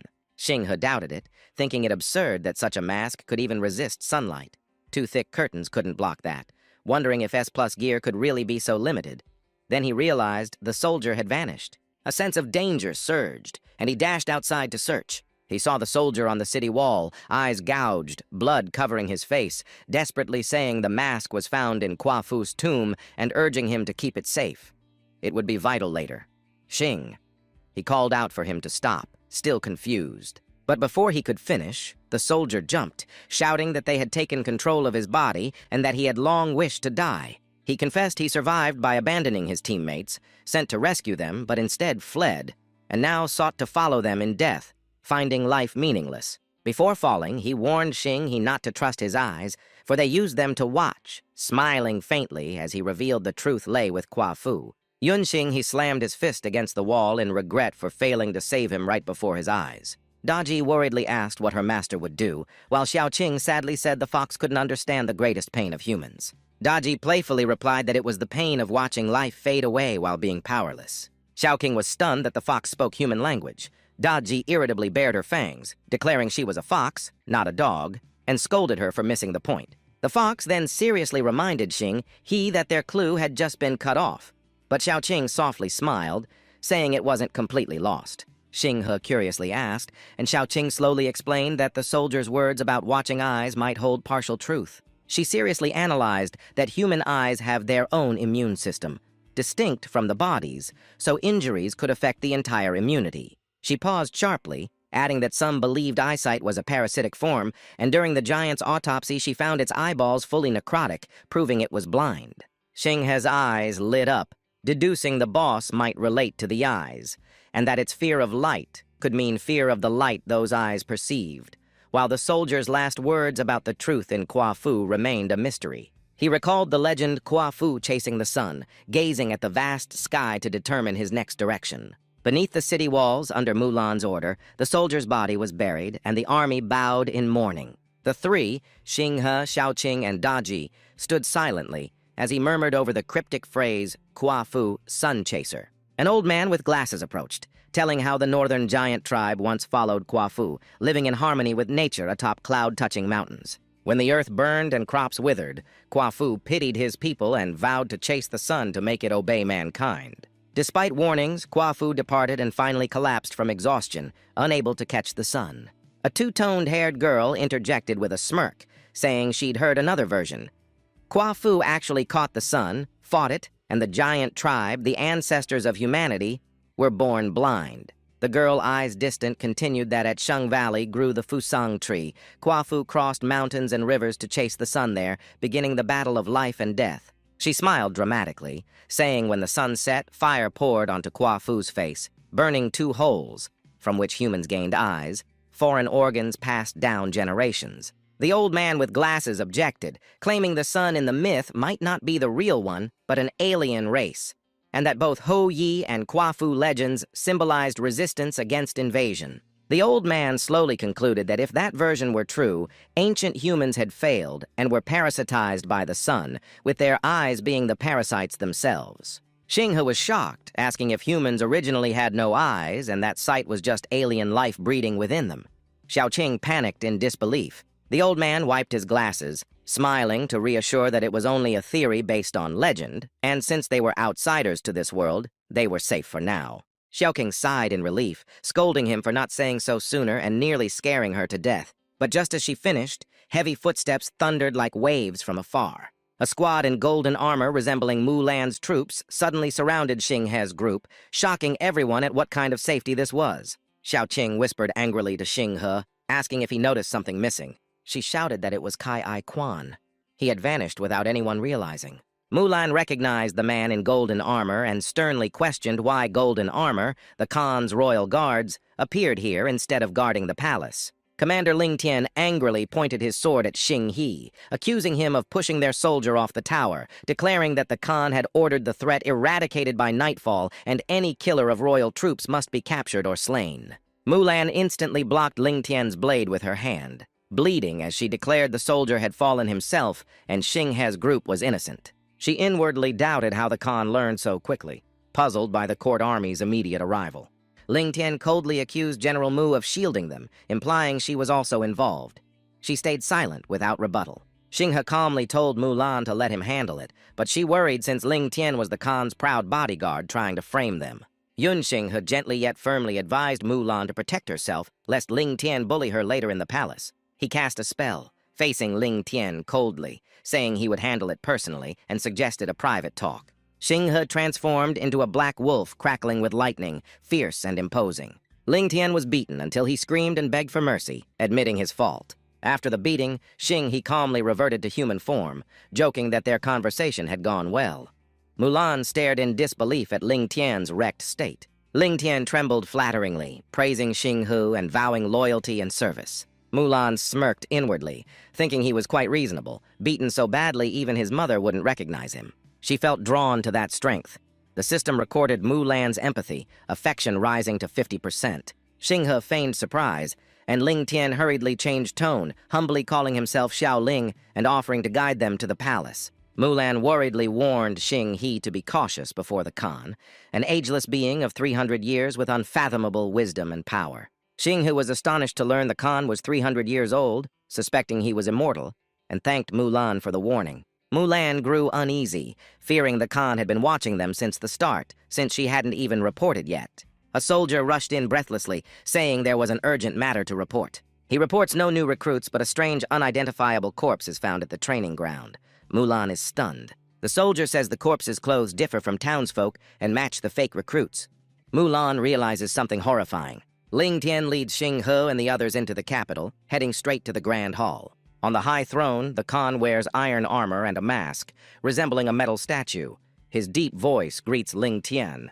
Xinghe notices the Khan's mask is the same golden type he once had, except the eyes are hollowed out. Xiaoqing beside him uses the Wangwen technique, a medical ability, to heighten perception. She scans the Khan's body with divine sense, finds anomalies, and urgently warns Xinghe. Out of curiosity, she used the technique to see through his thick armor. She asserts the Khan shows no signs of life and should be dead, yet moves like a living man. The Khan's warm voice thanks Xinghe's group for helping Shangzhou resist the giants. Then his tone changes, accusing them of causing soldiers to fall and being imposters of Shangzhou. He condemns them for murder, asking if they admit their fault as troops surround them. Ling Tian sweats standing still. Soldiers wonder why their leader won't draw his sword, some boasting the foe isn't worthy. Ling Tian, drenched in sweat, despairs and blames himself, thinking his comrades blind to Yunge's true power and fearing backlash. The Khan rises with authority, proposing they atone by joining the army to fight the giants. Xinghe coldly replies that if the Khan knows they disguised themselves, he must know the real culprit. The system prompts them to choose a side. The Khan smiles eerily, saying truth is his to decide and their fate depends on their choice. An old man with glasses calmly speaks of choices. The black white-haired girl is confused, and Xiaoqing helplessly says joining is their only option. Suddenly, a familiar voice denies it, making Xiaoqing turn back in shock. Quan emerges from the shadows, pressing a knife to the Khan's neck, wearing a bronze mask rated B+, an ancient item that perfectly hides identity. Ling Tian panics, shouting there's an assassin and orders the guards to seal the hall. Xiaoqing trembles, whispering to Xinghe that the attacker looks just like Guan. Xinghe smiles faintly, telling her to drop looks like since she once said so, then wearily advises her to leave the team. Aiguan speaks coldly, blade still at the Khan's throat, mocking and intent on killing him, showing reckless resolve. Ling Tian is stunned, regretting inviting Yunge to treat the palace as home, now seeing him truly rebel. Xiaoqing hastily intervenes, fearful of the guards outside, realizing Aiguan isn't cowardly but plotting something earth-shaking. He looks icy and says the girl only slows his release from pain.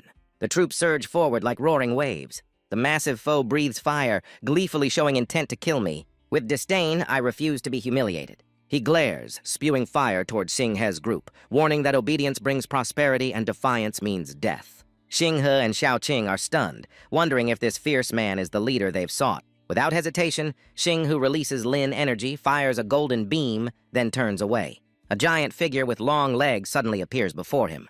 It's the two-toned-haired girl transformed into a giant, laughing with folded arms, declaring she infiltrated to find Tai Yang and forces the others back. She triumphantly invites all to join the Ling Ling faction.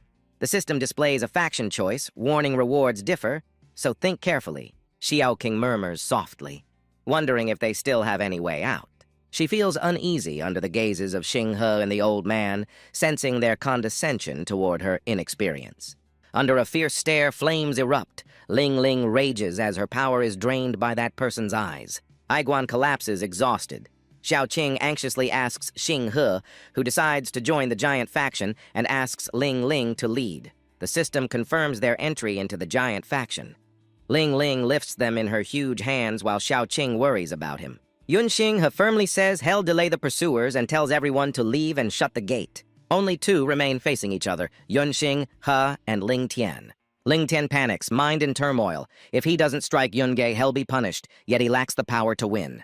The Khan coldly orders Ling Tian to arrest the target, frightening him into obedience. Yunxing He's icy gaze stops him as he declares to join humanity. The system instantly confirms. Ling Tian is stunned, baffled by Yunxing He's strange action. The Khan laughs mockingly, saying the one who defied giants is now a weakling learning submission too late. Xing He redeems reward points for flour, tosses it away, calmly revealing he only pretended to stall for time. He activates dragon scale mode, his body covered in golden scales. The Khan is engulfed in fire, screaming under searing heat. The Khan's arm suddenly explodes. Ling Ling shrinks gradually and vanishes. Xing He's team has retreated safely, but Xiao Qing remains restless with worry. The old man with glasses smells flour, deducing it caused a dust explosion.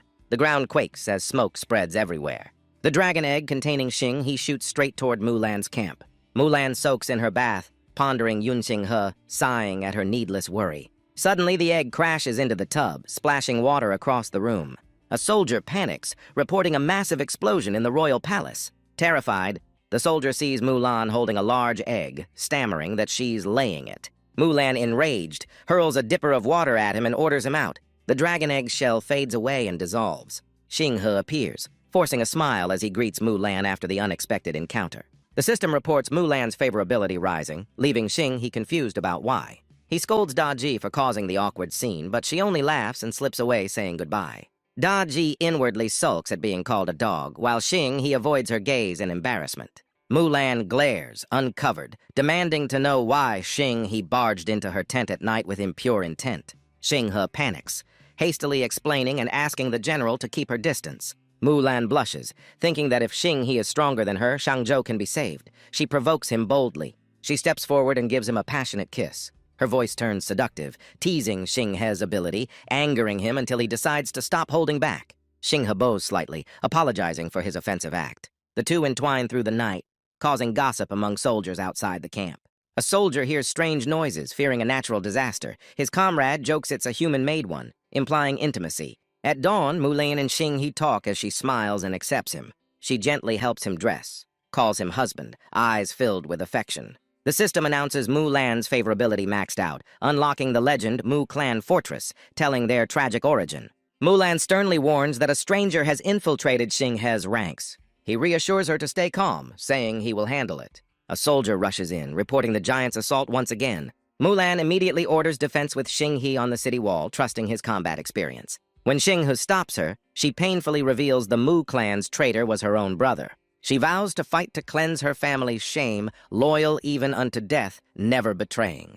Xing He retorts that blind loyalty is just an outdated remnant. A soldier, enraged, curses him for insulting the general. Mulan slaps him, shouting not to interrupt. She stays calm, orders to end the quarrel, and focus with Xing He on fighting the giants. Jinghe solemnly calls Doddi, deciding to launch Plan B since Mulan won't comply. He hands Doddi a vial containing giant marrow fluid. Doddi swallows it, eyes glowing, accepting her fox fate and vowing confidently to finish the task. Outside the execution ground, soldiers all prepare for battle. Mulan's gaze sharp as blades. She asks for the war report. A trembling soldier says the giants from Yang Valley have arrived, unsure they can win.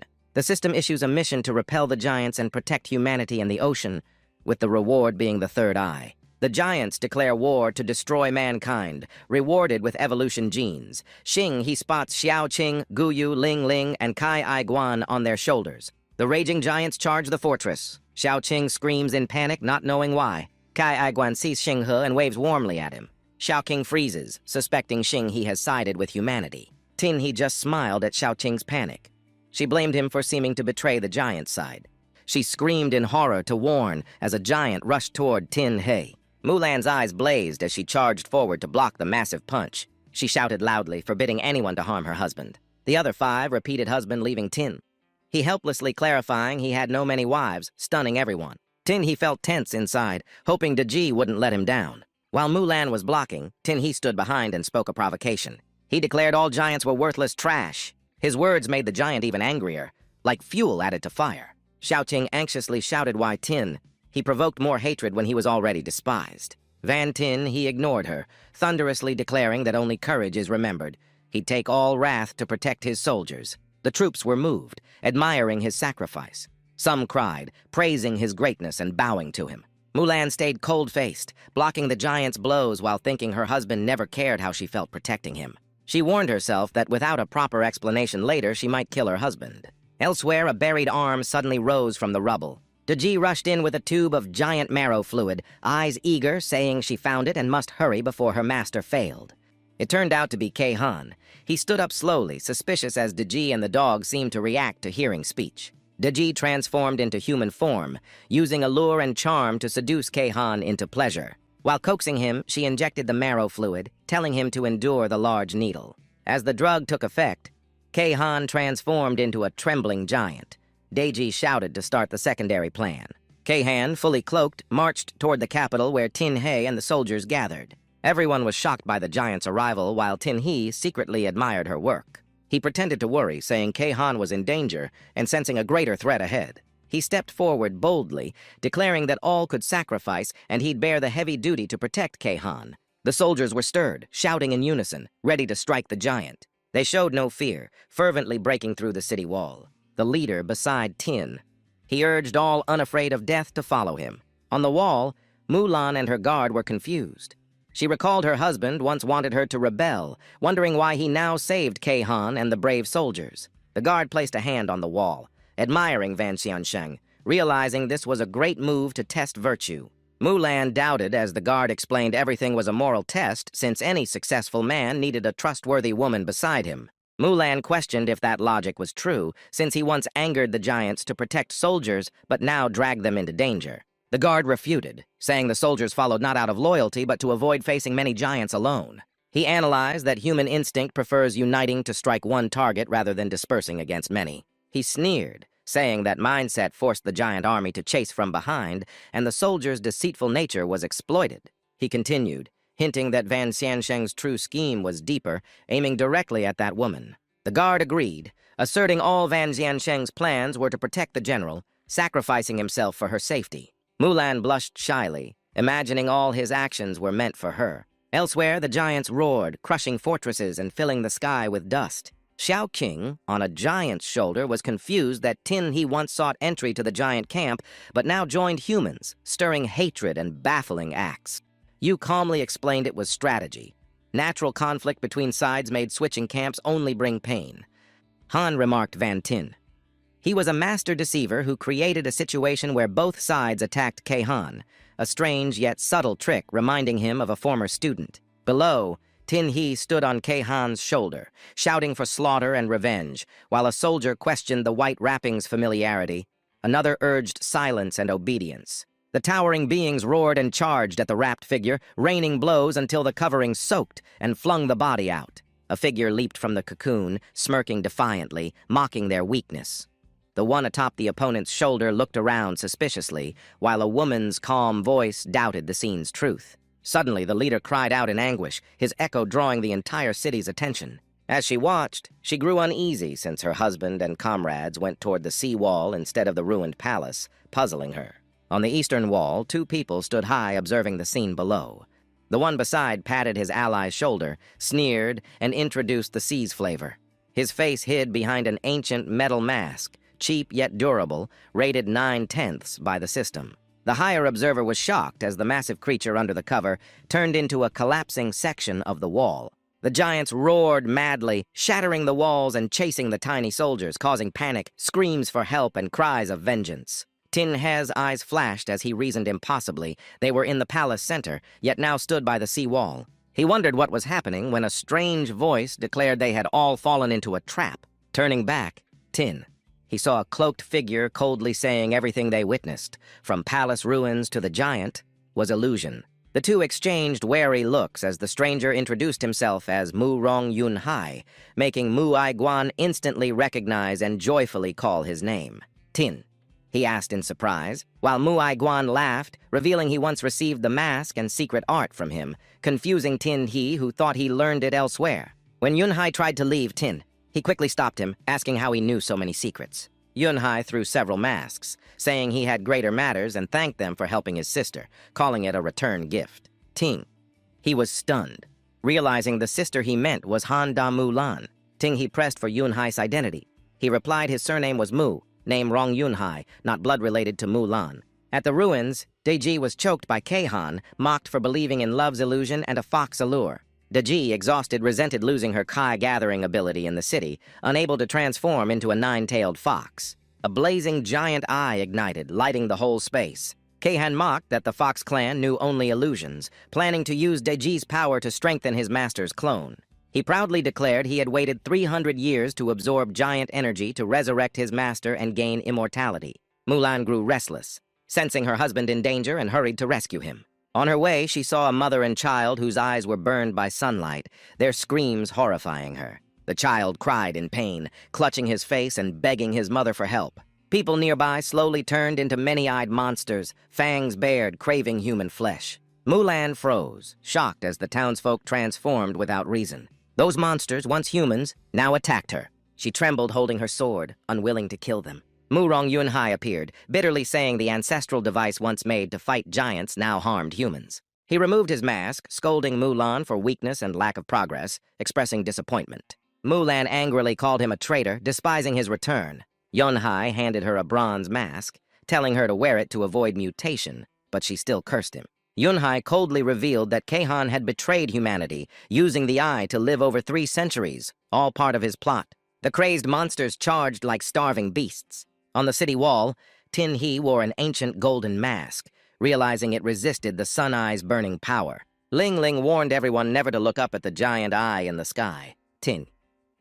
He handed 2 bronze masks to his comrades, then asked Ling Ling why she destroyed her own eyes. Ling Ling replied indifferently that the giant clan had blinded themselves long ago, and her current eyes were merely human. Xiaoting complained the mask made her blind, but he said he could still see with spiritual vision. He asked Ling Ling about the other giants' whereabouts, fearing the citizens had all mutated. Ling Ling reassured him that her clan had fallen toward the giant eye and would soon destroy it. He doubted, disbelieving giants could win quickly, especially since they might be assimilated by the Great Eye. Mulan stood aghast at the mutated populace, unable to comprehend why everyone turned into monsters. Yun Hai fought while explaining that humans were originally giants until 9 suns fell 3 centuries ago. He said the legends of Kwafu chasing the sun and Ho Yi shooting it were true history, not myths. Keihan had once fought beside Kwafu against the 9 suns, but betrayed him, causing comrades deaths and both to be fire-poisoned. After the betrayal,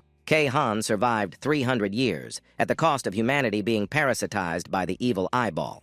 Through generations, giant power within humans drained away, making them forget their giant origin, and the colossal walls existed to match their ancient size. Mulan realized her brother hadn't betrayed them but left after discovering the truth, then asked what to do next. Yun Hai said the eyeball had drained human life force for ages, leaving humanity weak and unable to resist. He believed the giant race no longer tied to Kwafu or Keihan, and Keihan's goal was to use Kwafu's energy to revive the last surviving son.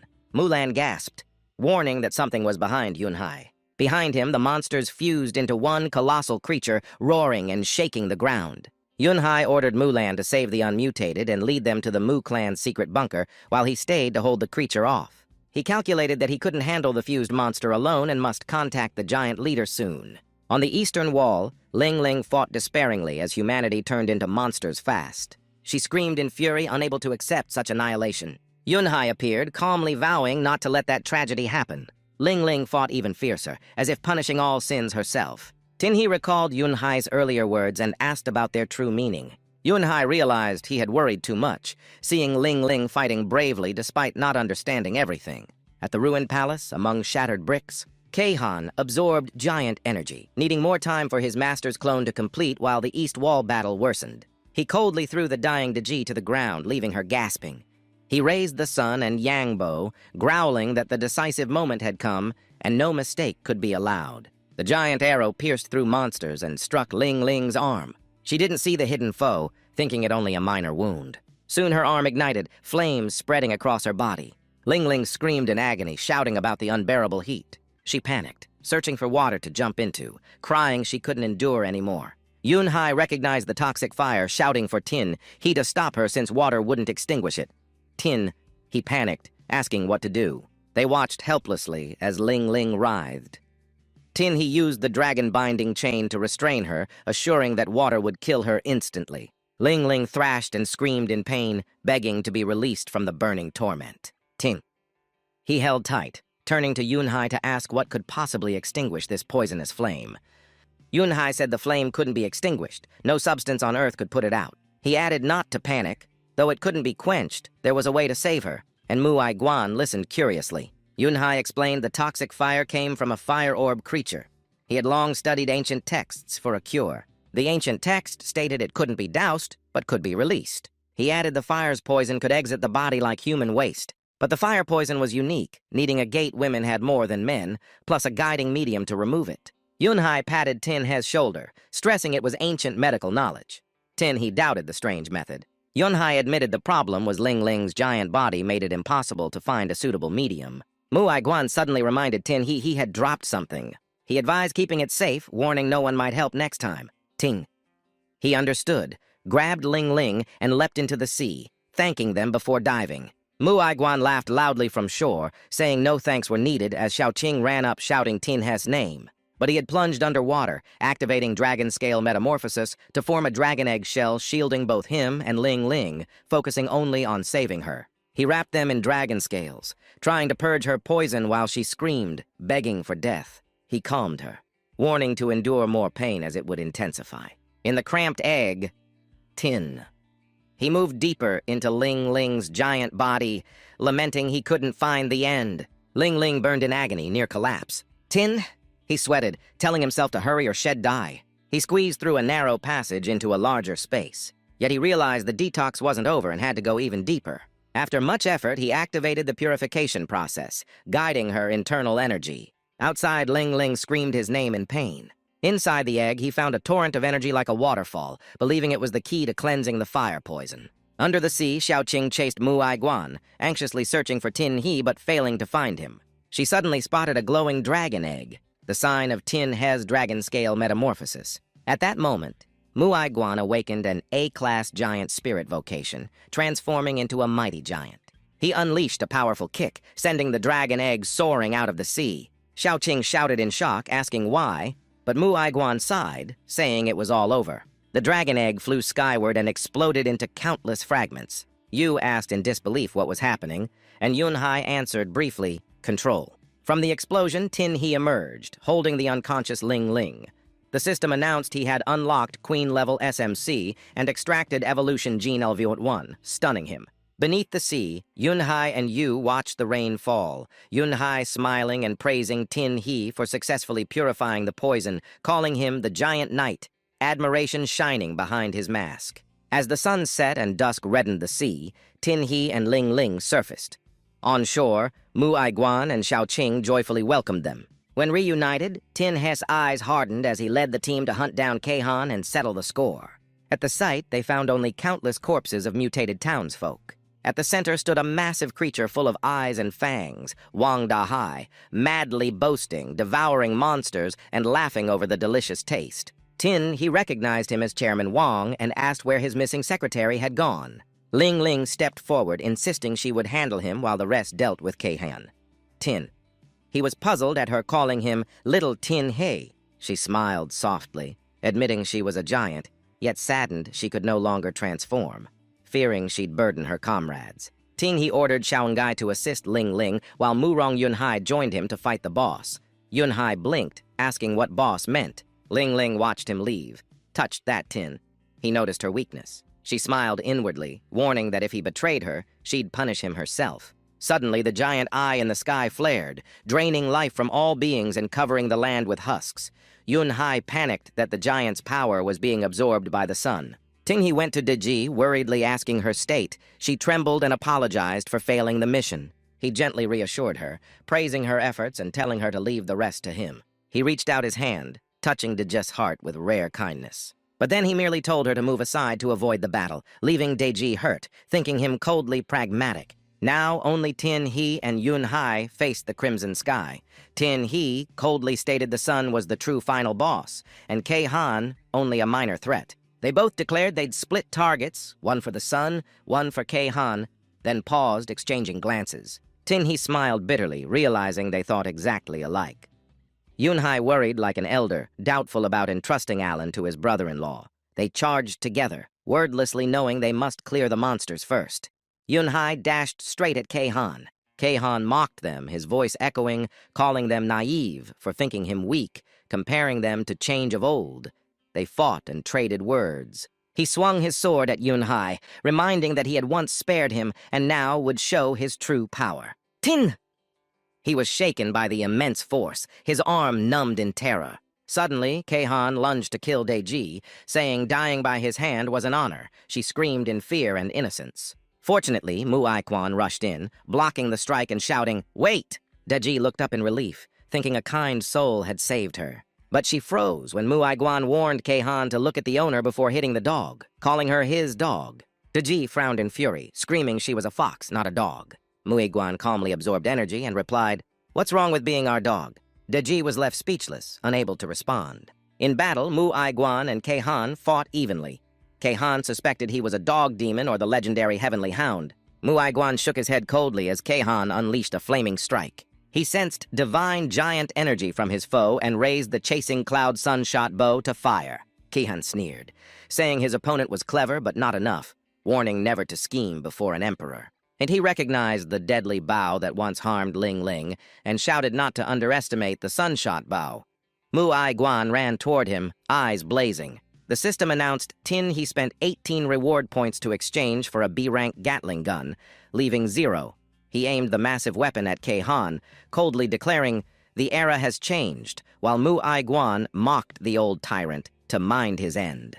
Keihan froze in fear before the enormous Gatling, seeing such divine machinery for the first time in history. Facing the burning sun, Tin. He pondered that normal weapons couldn't pierce it and needed another solution. An idea flashed in his mind. At that moment, Keihan transformed into a blazing giant, his whole body red-hot, boasting he had endured fire poison for 3 centuries and couldn't die by mortal weapons. Tin. He was stunned as he watched him crush bullets with his muscles, rendering the Gatling useless. Yunhai stood behind, coldly urging him to awaken, reminding he should have died 3 centuries ago as a true hero. Keihan sneered that hero was just a title for the weak, and the strong needed no praise. Death made all meaningless. He mocked them, saying if they wished to be heroes, they could die now. But when he tried to draw his bow, he found his hand empty. He roared, searching for the sun-shot divine bow. Turning, he saw Tin He holding it. The system announced he had obtained the SSS rank Chasing Cloud Sunshot bow. Keihan raged, his body aflame, cursing Tin He as a coward for stealing his divine weapon. Ting. He said nothing, pulling the bowstring and firing straight at the giant eye, causing a sun-bright explosion across the heavens. On the ground, Doddi and Yunhai looked up in awe, wondering if they had truly won.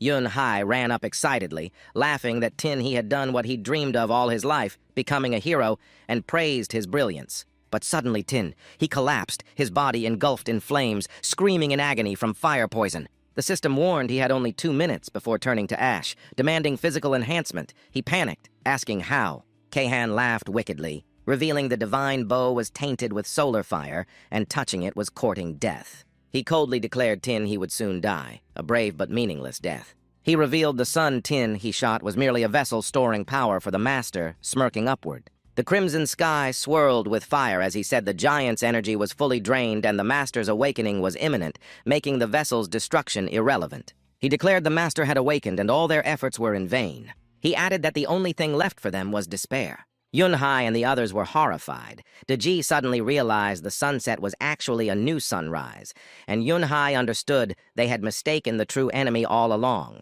The sun rose higher, absorbing fire and energy everywhere, transforming into the most terrifying being. Yunhai muttered helplessly that if their enemy was the real sun, there was nothing they could do. In the Mu family bunker, scorching energy seeped in where the townsfolk hid. They screamed in pain, their bodies burning, children crying for their mothers. Mulan panicked, realizing the people had no masks and couldn't survive this attack. The citizens, in agony and anger, cursed her family, saying they once lived peacefully and didn't want to die for a war with Kahan. The truth didn't matter, only survival. As they melted and cursed, Mulan suffered, questioning whether her brother and husband had been wrong. In Ling Ling's battle, the giant clan raged, blaming her for dragging them into revenge, saying even their ancestors never defeated the sun enemy, and after 300 years of peace, they now died unjustly. Though only their thoughts. Ling Ling heard them through her special ability, her eyes sorrowful, blaming herself for their deaths. At the ruined royal palace, Shaoqing called worriedly for Ling Ling, while Yun Hai's mask burned, unable to withstand the sun's heat. He fell to his knees in despair, blaming himself for humanity's doom and realizing his dream of equaling the enemy was a mistake. He stood beside him, eyes firm, urging him not to give up. Clenching his fists, he activated dragon blood mutation at 54% purity. Yunhai rose shakily, choking that it was too late, and the innocent didn't deserve to die for his hero's dream. As he initiated the mutation, he said gravely that every world was unjust. The system warned of extreme risk of corruption. Ignoring the warning, he pressed on, believing that despite injustice, humanity must fight fate, for enemies never stop out of mercy. The system blared again, confirming he had entered a corruption state. His arm darkened with black aura, purple energy flickering along his skin.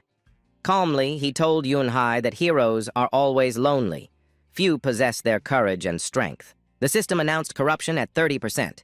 He charged the enemy, declaring that without fighting back, death would come unnoticed. From the sea of fire rose a multi-winged being with a red eye on its chest.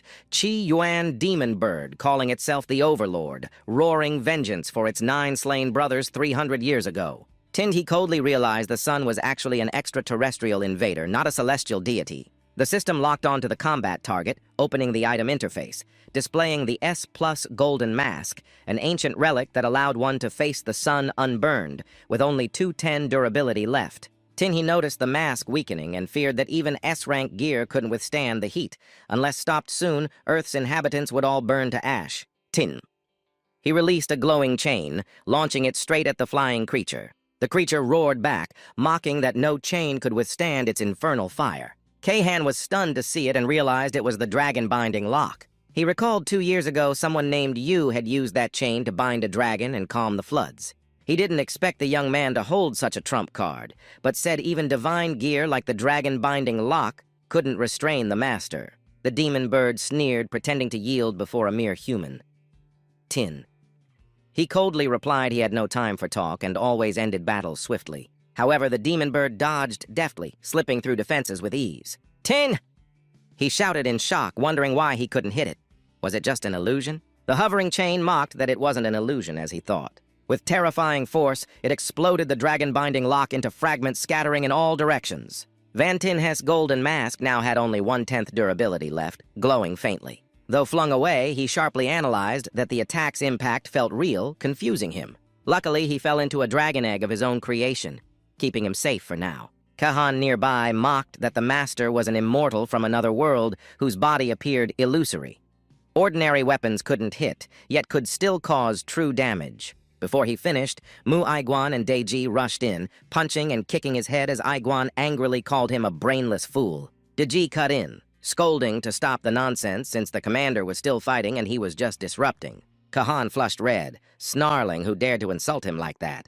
He raged that in 300 years he had never been humiliated and swore to strangle them to death. He gripped Aiguan and Doddi by the neck ferociously, but Yunhai suddenly lunged in, challenging him since both his hands were now occupied. He unleashed 2 radiant swords, shattering the surroundings and slashing straight at Kahan. Kahan groaned in pain, demanding if his foe intended to die with him. He held all 3 with one arm, turning the fight into a fierce deadlock. Aiguan, Doddi, and Yunhai shouted for Tin He to retreat since Kahan was restrained. Tin He hesitated, puzzled by their dynamic, wondering why Kahan still seemed in control. The system coldly warned that host corruption had reached 60% and full transformation would occur at 70%. He muttered about his dragon mutation deforming, unwilling to end up like that overcooked creature. Amid the palace ruins, Tin He discovered another dragon egg he had created.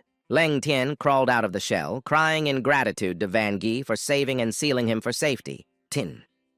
He patted his shoulder kindly, admitting he'd forgotten and calling Leng Tian his secret treasure. Leng Tian realized Van Guest's long-laid plan and agreed everything had been prearranged. He handed a sword to Tin He, reminding that it had been placed there long ago for times of great peril. He proudly explained the holy sword was the key factor that made him commander of the Imperial Guard. Ting. He encouraged Leng Tian not to underestimate himself, then gripped the sword with resolve. The system announced Tin He had obtained the SSS rank Zhuan Yuan Sword, a legendary divine blade of demon-slaying power. Tin. He smiled, praising the sword and teasing Leng Tian that he wasn't some great hero, just an ordinary man. The blade ignited crimson, and the system reported corruption energy paused as the sword began purifying the infection, filling him with hope. Soon after, the system warned the golden mask was collapsing, purification failed, and the swordsman class was contaminated. The mask shattered into metal fragments scattering everywhere. The system forcibly upgraded his class, turning the S-rank swordsman into an SS berserker, a state trading reason for mad power. Tink! He blazed with fire, eyes blood red, plunging into uncontrollable fury. The demon chain above hesitated, sensing the human had completely changed, now ruled by endless will to fight. The demon bird questioned why it cared about such emotion and tried to deny its own fear. It mocked that even stripped of weakness, humans remained pitifully inferior. The taunt made Tin He roar in mania, vowing to fight to the very end without retreat. The demon bird was stunned, unable to believe what it saw. It was shocked that a mortal could actually strike its divine body. On the ground, Kahan shouted in alarm, warning his master that Tin He wielded the ancient Zhuan Yuan Xiaoyu sword. The demon bird scoffed that Tin He's strength came only from his weapon. Dodging the blade would ensure safety. Then Tin He activated Level 1 Evolution Gene, unlocking S-rank profession and triggering basic illusion magic. The system stated that each clone would share equal power with the main body. The demon bird panicked as countless Tin He figures surrounded it, leaving no escape. It screamed helplessly, defeated by a mortal. It kept groaning that humans were still a lowly race. But at last the demon was destroyed. Doddi looked up in doubt while Yunhai watched Tin He anxiously, sensing something abnormal about his state. Van Tin. He went mad, his whole body aflame, eyes burning red, muttering his desire to keep fighting endlessly. He charged alone into battle, slaughtering and crushing the boss with ferocious force. Doddi was confused why her master still attacked, though the boss had fallen. Yunhai worriedly realized Tin He had lost control. Kahan laughed arrogantly, mocking that Tin He had turned into a war machine and revealing the master was still alive. Everyone gasped, shouting in disbelief that the being wasn't dead after all. Kahan screamed insanely, proclaiming the master was an immortal bird from a world beyond this realm. He said the master was untouchable, its body an illusion that nothing could harm. Moreover, even if he falls, he can resurrect from the ashes. Before them, the red ape demon bird revives in flames, laughing arrogantly, declaring humans the first to force its true form to appear. That figure charges again and again, attacking relentlessly. The winged creature mocks others, claiming their inferiority and complaining that the prolonged fight nearly drove it mad. Thus, when its true form appears, all energy concentrates in each strike. Such insolence only shortens your existence. The attacker gives his all, rushing directly at the target. The other, unconscious, still screams endlessly. The winged creature keeps taunting. Even after a fierce blow, it only wavers slightly and lives on, making the opponent's counterattacks seem futile. Xinghe goes berserk, unleashing violent power, charging like lightning, eyes blazing. The demon bird, stunned, wonders if he feels pain or truly cannot die, questioning who holds real immortality. For the first time, it faces a foe of indomitable will. The battle grows fiercer, and the demon bird realizes even its own immortality is just illusion born of illusion and reincarnation. It attacks more violently. Xinghe loses control, swinging the Zhuanyuan sword, roaring madly with burning immortal will. The demon bird roars in rage, frustrated that its foe won't fall, feeling helpless before an undying being.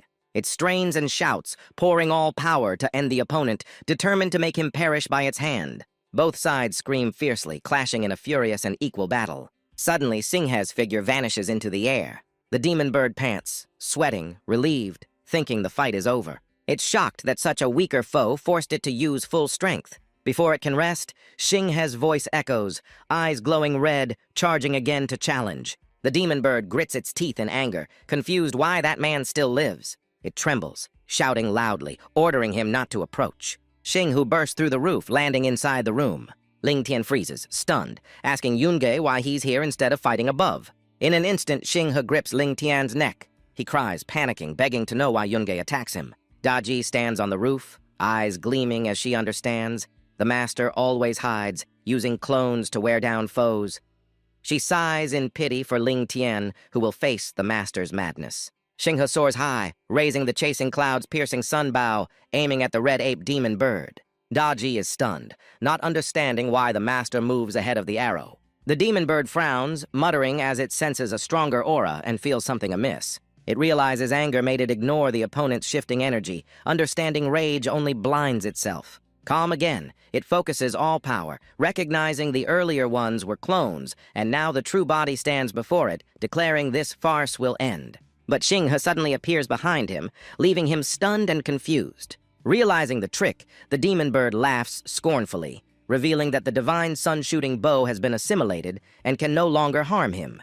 Xinghe coldly replies that he is the fool, for the divine bow is not only for shooting arrows. He fuses the Xuanyuan sword into his body, purifying all energy, making the demon bird scream in despair, unwilling to die by a human's hand. In the end, the demon bird is destroyed, light erupts erasing the sun, and the mission to annihilate humanity utterly fails. Doddi witnesses everything, admiring the flawless strategy. The master used clones as bait, revealed the true body to deceive the foe, and ended it with the Xuanyuan sword, both killing the boss and dispelling his madness. Even so, she fears, few dare to cleanse themselves with a lethal weapon, an act akin to suicide. Xinghe falls from the sky unconscious, blood spreading. The system coldly congratulates him for slaying the red ape demon bird, awarding 1,000 points and the SSS-grade Immortal Bird Fan. The Immortal Bird Fan, woven from 1,000 red ape feathers, grants resurrection power. But each use burns one feather, resurrection at the cost of sacrifice. Yun Xinghe lies motionless in blood, the Xuanyuan sword still piercing his chest. The system announces fusion with its master, while Doddi weeps, begging him not to leave her. Mulan, Xiaoqing, Ling Ling, and Gu Wu arrive, stunned by the devastated battlefield, realizing the final battle has ended. Yunhai sighs sadly, seeing that only a few survivors remain in Shangzhou after the catastrophe. Ling Ling glances around suspiciously, asking if Khan escaped. Yunhai calmly answers he lost the chasing clouds piercing sun bow and no longer has absolute power. Saving Brother Yun is what matters now. On Xinghe's body, red flames rise. The divine bow's fire poison begins to corrode. Doddi rejoices that her master lives, yet worries as the toxin resurges once fusion ends. Ling Ling confidently steps forward, claiming she can cure the fire poison and asking everyone to leave so she can work. Doddi dejectedly says she tried in vain, but Ling Ling smiles, assuring she has another method. She calmly explains that a man's body has 7 orifices, with one special passage capable of expelling poison and creating life. Since the fire poison is too strong to exit normally, it must be expelled through that special passage to cleanse it completely. 10 minutes pass. Xinghe remains unconscious as the girls persist in detoxifying him. Ling Ling sweats and pants, noting the fire poison runs deep. Unable to awaken little Xinghe, then asks Ai Xiaoqing to try her special method. Ai Xiaoqing begins treatment, eyes focused with intense concentration. Ling Ling praises her, surprised by her skill. Xiaoqing replies that she was a forensic intern and thus well-versed in medicine. After half an hour with no effect, Xiaoqing grows frustrated, doubting herself, and calls Mulan for help. Mulan blushes shyly but agrees, promising to do her best to awaken her husband. After a while, she too feels helpless, worried the fire poison has sunk too deep, leaving Xinghe unconscious. Doddi steps forward firmly, asking to heal him herself, confident she knows her master better than anyone. She and her master had long been close, understanding each other's limits and power, knowing how to awaken his life force. Seeing his body drained, Doddi decides to use warmth and spiritual energy to balance him, vowing to give all to save him. The girls unite to assist. Mulan resolutely joins Doddi to heal their husband. Ling Ling and Xiaoqing also join in, each using their own method to purify the fire poison. As the moon rises high, Xinghe slowly awakens, his mind hazy and confused. He opens his eyes to see girls lying around him, arms draped and heads resting, leaving him baffled. Yunhai sits by the fire, smiling and explaining they only exhausted themselves saving him and are now asleep, telling him to rest easy. Xinghe rubs his forehead weakly, asking how long he's been unconscious. Guwu adjusts her glasses and answers, 95,230. Seeing his surprise, she calmly explains that's the number of seconds she counted. 1 day, 21 hours, 28 minutes, and 40 seconds. That means dawn should have already arrived. But outside, the sky remains dark with only a pale moon. Xinghe, puzzled, asks what a faceless moon is, and Guwu replies it's a moon that has lost all light and beauty. She continues slowly, saying that though the moon no longer shines, strangely, it still exists clearly in the night sky. This mission only requires surviving 2 more days to escape, yet something ominous seems hidden within. Xinghe looks around and asks where the strange tree has gone. Hearing a strange sound, Yunhai turns back and asks the team if they heard it too. Xinghe flies upward, gazing down seriously as if discovering something. Before them, countless white-boned rabbit monsters swarm endlessly. Xinghe is stunned, realizing this trial is far more dangerous than expected. Yunhai grows alert, draws his sword, tells the team to wake everyone, then steps outside to investigate. He leaps onto the roof beside Xinghe and turns pale upon seeing they are Chang'es rabbits. Xinghe understands and confirms they are the legendary moon rabbits. Xinghe recounts the tale of Hou Yi shooting down 9 suns to save humanity. After his feat, Hou Yi was granted an elixir of immortality, but hid it out of love for his wife. Chang Yu stole and drank it, ascending to the moon to become a lonely immortal. Yunhai is amazed, realizing there are many versions of the legend. He recalls that records in the ancient Mu clan texts differ from that story. Yunhai recounts that 300 years ago, Chang'e once led spirit rabbits to wreak havoc on Earth. Subdued by 10 suns, she retreated, and now seems to be plotting a return. Xinghe wonders if the suns he destroyed were fake, then why has the real one vanished? His thoughts are cut off as a horde of white-boned rabbits charges in, spreading panic. Xiaoqing and Mulan, terrified, realize these rabbits are abnormal beings, nothing like gentle herbivores. Doddi strikes a rabbit away, sensing demonic energy on them with a fierce hunger for human blood. Xiaoqing, terrified, asks if Doddi wants to eat her, but Doddi laughs, saying she only cares about her master. A brutal battle erupts as Yunhai swings his sword non-stop amid endless skeletal rabbits. Suddenly, the rabbits retreat all at once, leaving Yunhai staring in surprise. Their direction abruptly shifts as if something is luring them. Yunhai tells Xinghe they're safe for now since the rabbits were drawn by a distant explosion. Xinghe ponders, guessing only Aiguan could cause such a blast. He confirms Aiguan used explosive beads traded earlier in the forest to trigger it.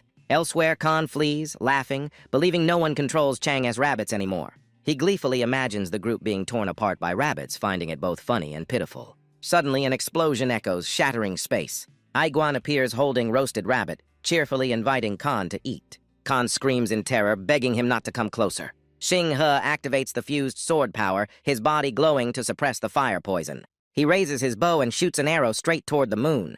Yunhai teases in surprise, but Xinghe seriously says he just wants to test a theory. They both look up and see countless red streaks falling like meteors.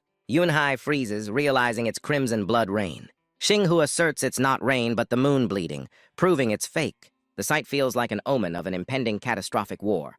Xinghe decides to investigate the moon with Yunhai while the rabbits are distracted. He proposes using sword flight, stunning Yunhai. Xinghe borrows Mulan's sword. She instantly offers it, eyes shining in approval. Yunhai, astonished, asks about Xinghe's sword flight ability, suspecting he's truly an immortal. He half believes Xing, he might be a legendary being descended to Earth. As Xinghe prepares to launch himself onto the sword, Doddi climbs onto his shoulder, sweetly insisting to go with him. He soars into the sky on the gleaming blade. Yunhai stares wide-eyed, muttering that this flight looks nothing like an immortal's elegance. Mulan, entranced, praises him while Yunhai sighs, pitying her for being bewitched. He takes Mulan's hand, determined to prove the moon isn't far, then flies upward with her. Ling Ling enlarges herself and calls Xiaoqing to charge upward together. Xinghe pierces through the false sky, realizing the darkness is merely a disguise. Above lies a vast floating city blocking the light. They all land there one after another. Everyone stands stunned, wondering if this is the legendary Guanghan Palace. Xiaoqing suddenly spots something strange ahead and halts in shock. Gu Wu speaks up in a grave tone, its impalement punishment. She explains the cruel execution method once used by the Western Prince Vladiswaria. The horrific punishment left soldiers dying miserably, the stench of death breaking enemy morale. Xiaoqing trembles in fear, clinging to Xinghe and whispering how terrifying it is. Mulan presses close too, trying to stay calm, though her voice still shakes as she says, "She's fine." Doddi, annoyed, scolds them for using the chance to get close to the master. Ling Ling glares, threatening to cut off Xinghe to prevent any love trouble. Xinghe protests angrily, demanding why he must stay faithful to her. Gu Wu observes closely, discovering the ground and stakes seem alive, soaked in blood with flowing veins. Before they can react, spirit rabbits surround them, demanding their identities and accusing them of trespassing. The fierce rabbits urge them forward impatiently. They are escorted to a grand hall where an old man juggles glittering stones. The old man cheerfully invites them to join his stone-tossing game. A nimble dwarf appears, scolding the rabbits for their rudeness and ordering them to apologize and leave. He introduces himself as Wu Gang's disciple, explaining his master has grown frail and confused. Xinghe sternly asks about the massacre in the square, and the dwarf sadly says they were forced to kill those mutated by lunar poison. He recounts that Chang'e herself was infected, went mad, and was slain by Wu Gang, leaving him weak and deranged. Xinghe is shocked, unable to believe Chang'e truly died. A child's voice tells how they discovered a tree capable of purifying lunar poison and cultivated it into the giant osmanthus tree. The dwarf proudly says the tree's power purified the entire moon palace, turning it into a peaceful realm apart from mankind. Gu Wu, who had been observing the tree, senses something abnormal within it. She notices its trunk bears vein-like patterns identical to the stakes in the square. When she reaches to touch it, the dwarf quickly stops her, warning not to taint the sacred tree with human aura. He gently suggests they rest, ordering spirit rabbits to lead them to food and shelter. Xiaoqing curiously wonders why the rabbits call the child master. Xinghe sharply questions whether master was meant for the boy, not the old man, stunning everyone. Mulan panics and interrupts, asking if that child hides a special identity. As they follow the rabbit guards, Xiaoqing realizes they've returned to the square, but Gu Wu immediately denies it, saying this place is entirely different. Ziqing, confused, asks Gu Wu's meaning. She firmly replies it's another square of the Moon Palace, not the same one. Gu Wu adjusts her glasses and explains that those impaled aren't dead.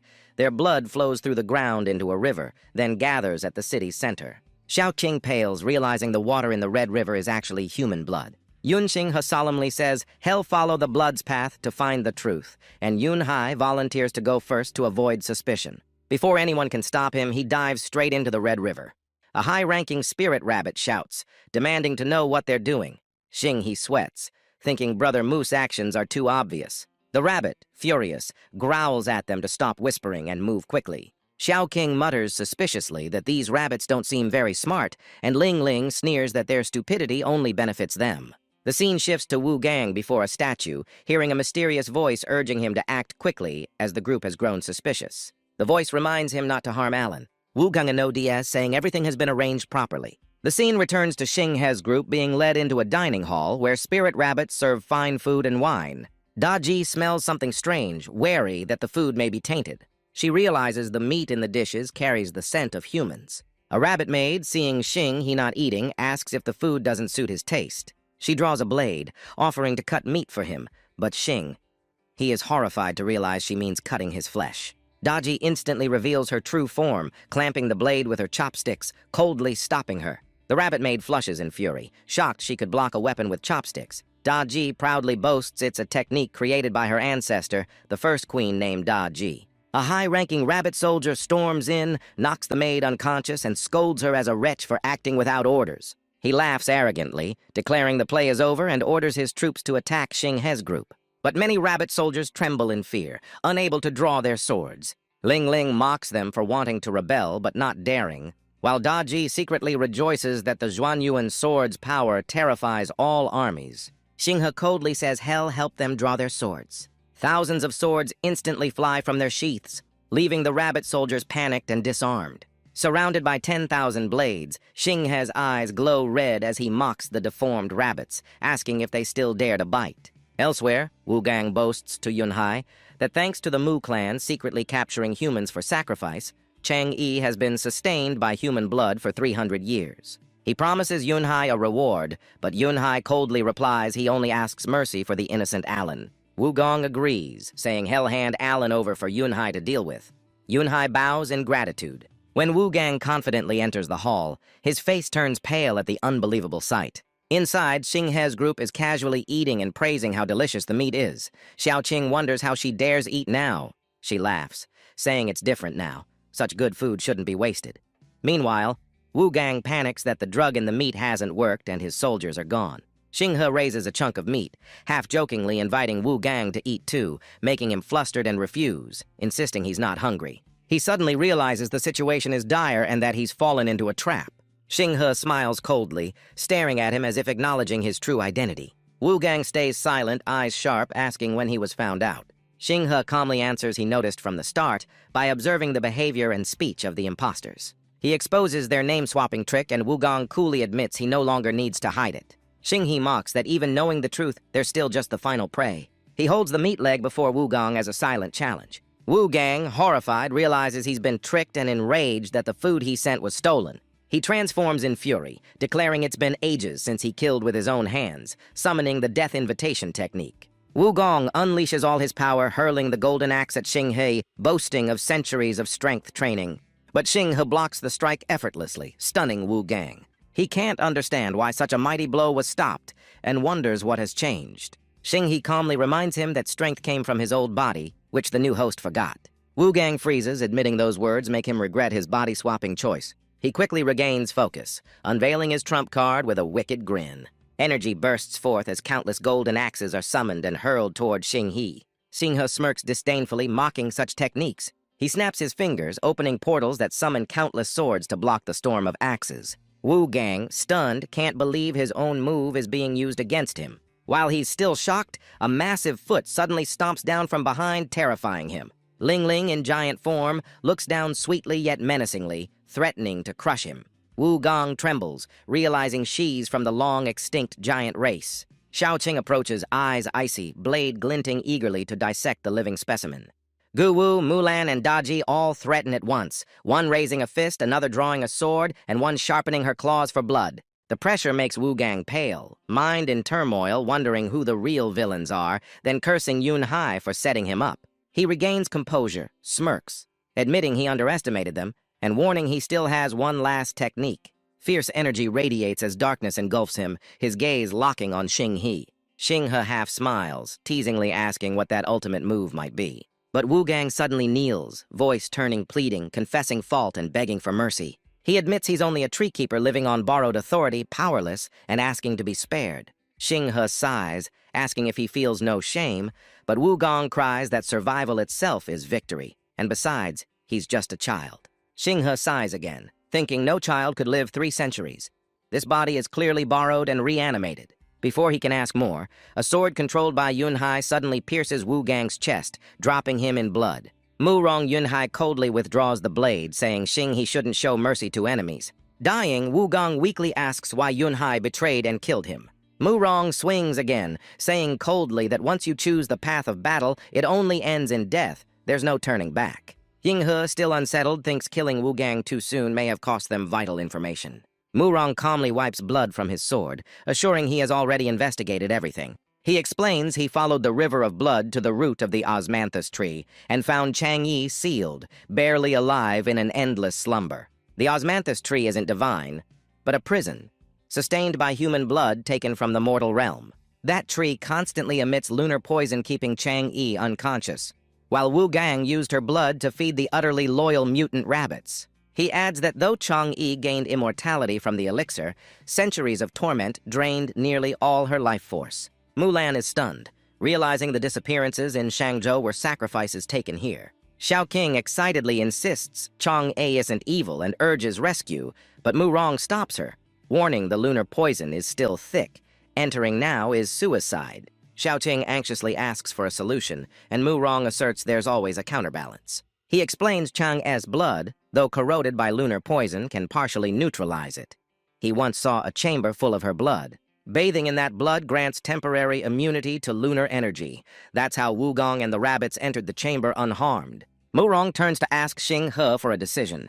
Xing He thinks briefly, then agrees the girls should soak first. Mu Rong volunteers to lead them. Mu Lan blushes, holding Xing He's arm shyly, saying he may bathe with them since it's not the first time.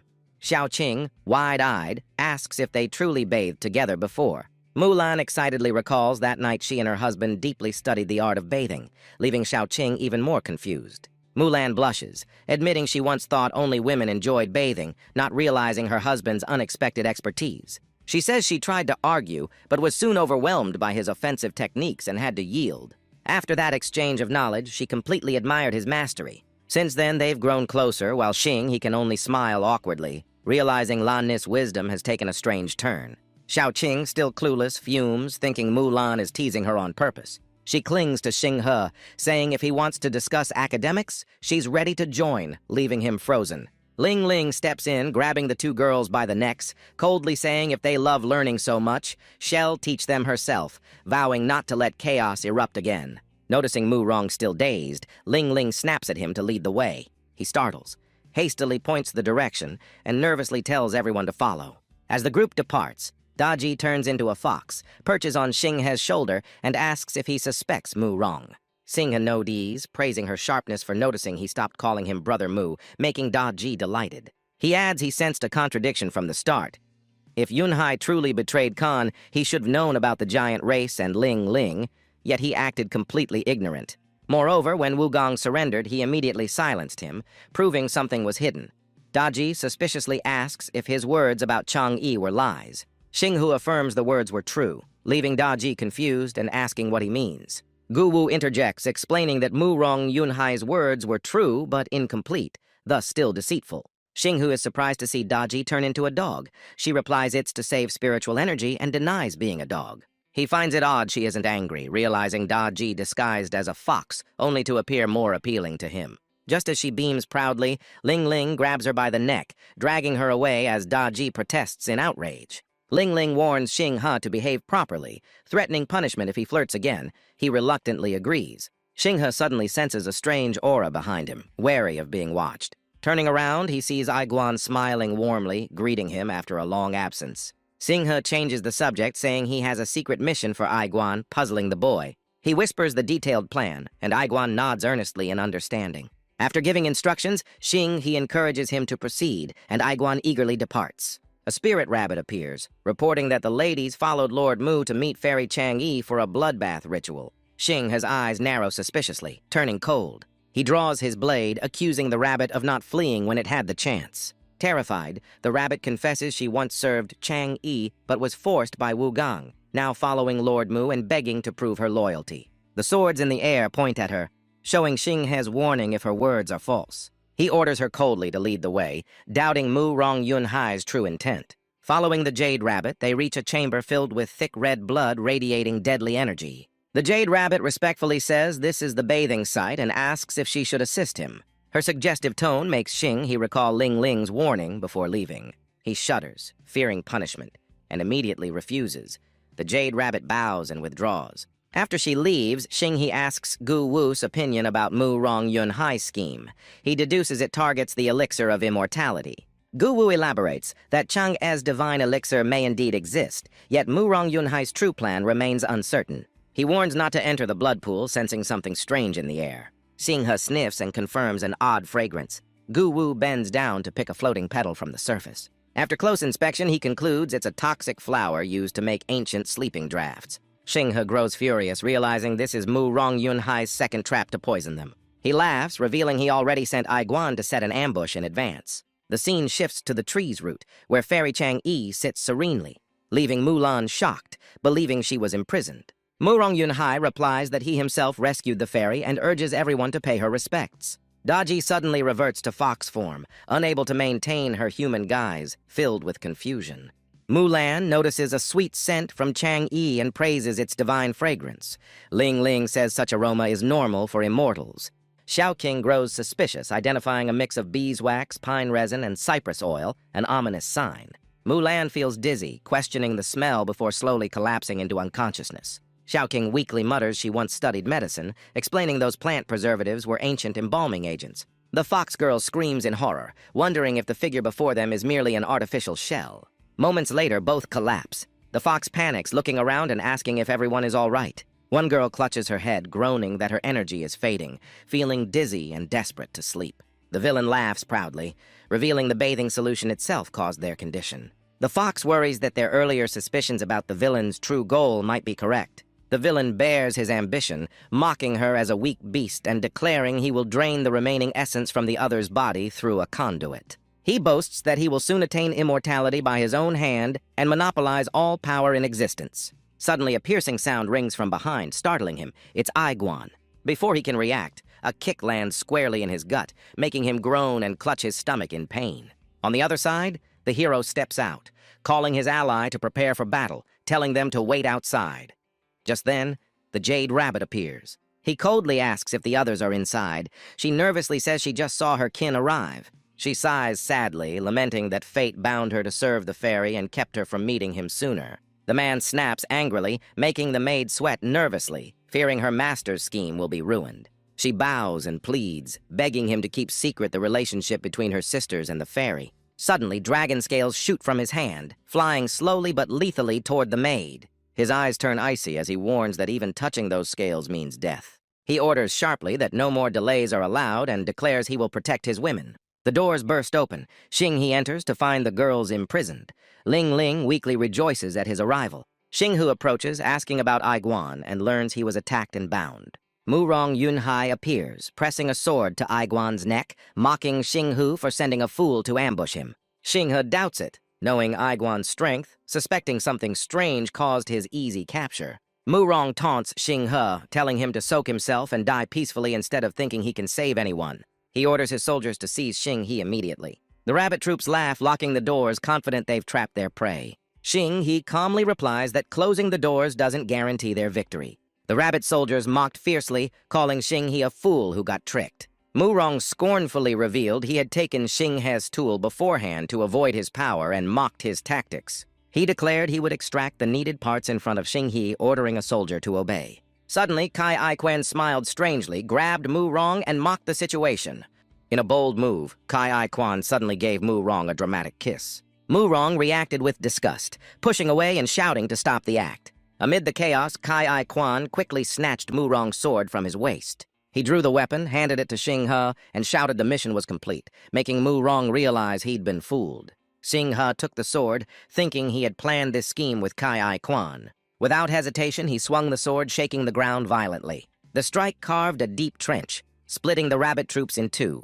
The second strike backfired as the sword shattered under immense power. After their shock, the rabbit soldiers mocked Xinghe again, saying he was now defenseless. Xinghe raised his hand fiercely, mocking that the problem wasn't the sword, but his own strength. The rabbit army grew furious, feeling insulted by a human. Xinghe stomped hard, suppressing them, arrogantly calling the rabbits weak. The shockwave cracked the ground, causing the rabbits to fall into deep fissures. Kai Aiquen laughed loudly, saying he had brought the dog back for his comrades. Murong Yunhai screamed in despair, realizing Xinghe's true power was far beyond what he knew. Xinghe called down 1,000 swords from the sky, saying this time they'd see his full strength. Tens of thousands of swords flew to attack Murong, but only a substitute dummy remained where he stood. Xinghe frowned, realizing the enemy had escaped using a replacement doll. Kai Aiquen cheerfully said he'd prepared a bead and companion to welcome the fugitive, puzzling Xinghe with the meaning. He picked up the doll. The system reported it as an A+ substitute that could trade lives for its owner with strong side effects, usable 2 more times. He felt both relief and worry. He approached the osmanthus tree, sighing that its beauty seemed to hide sorrow. Ling Ling teasingly flirted with Xinghe about beauty, blushing as she saw it as a chance to flirt while others were unconscious. Xinghe bowed his head, saying the prettier something is, the more dangerous. It might be draining life force to grow. A breeze blew. Osmanthus petals fell, and Ling Ling praised their enchanting scent. Kai Quen dozed off, mumbling that his clan knew plants well. The scent was thickening as if to bewitch people. She looked at Kai Quen in surprise, wondering how anyone could sleep standing. It was absurd. Suddenly, she widened her eyes as a group of foxes appeared before her. One fox scolded Doddi for forgetting the meaning of his inherited title. Doddi was stunned to realize his ancestor stood before him. The leading fox had cold eyes. She was the queen of the fox clan. The queen scolded Doddi for betraying the clan, accusing her of colluding with humans, killing kin, and shaming ancestors. Doddi blushed in silence. Ling Ling was horrified amid a sea of blood and giant bones, realizing she stood inside a massive skeleton.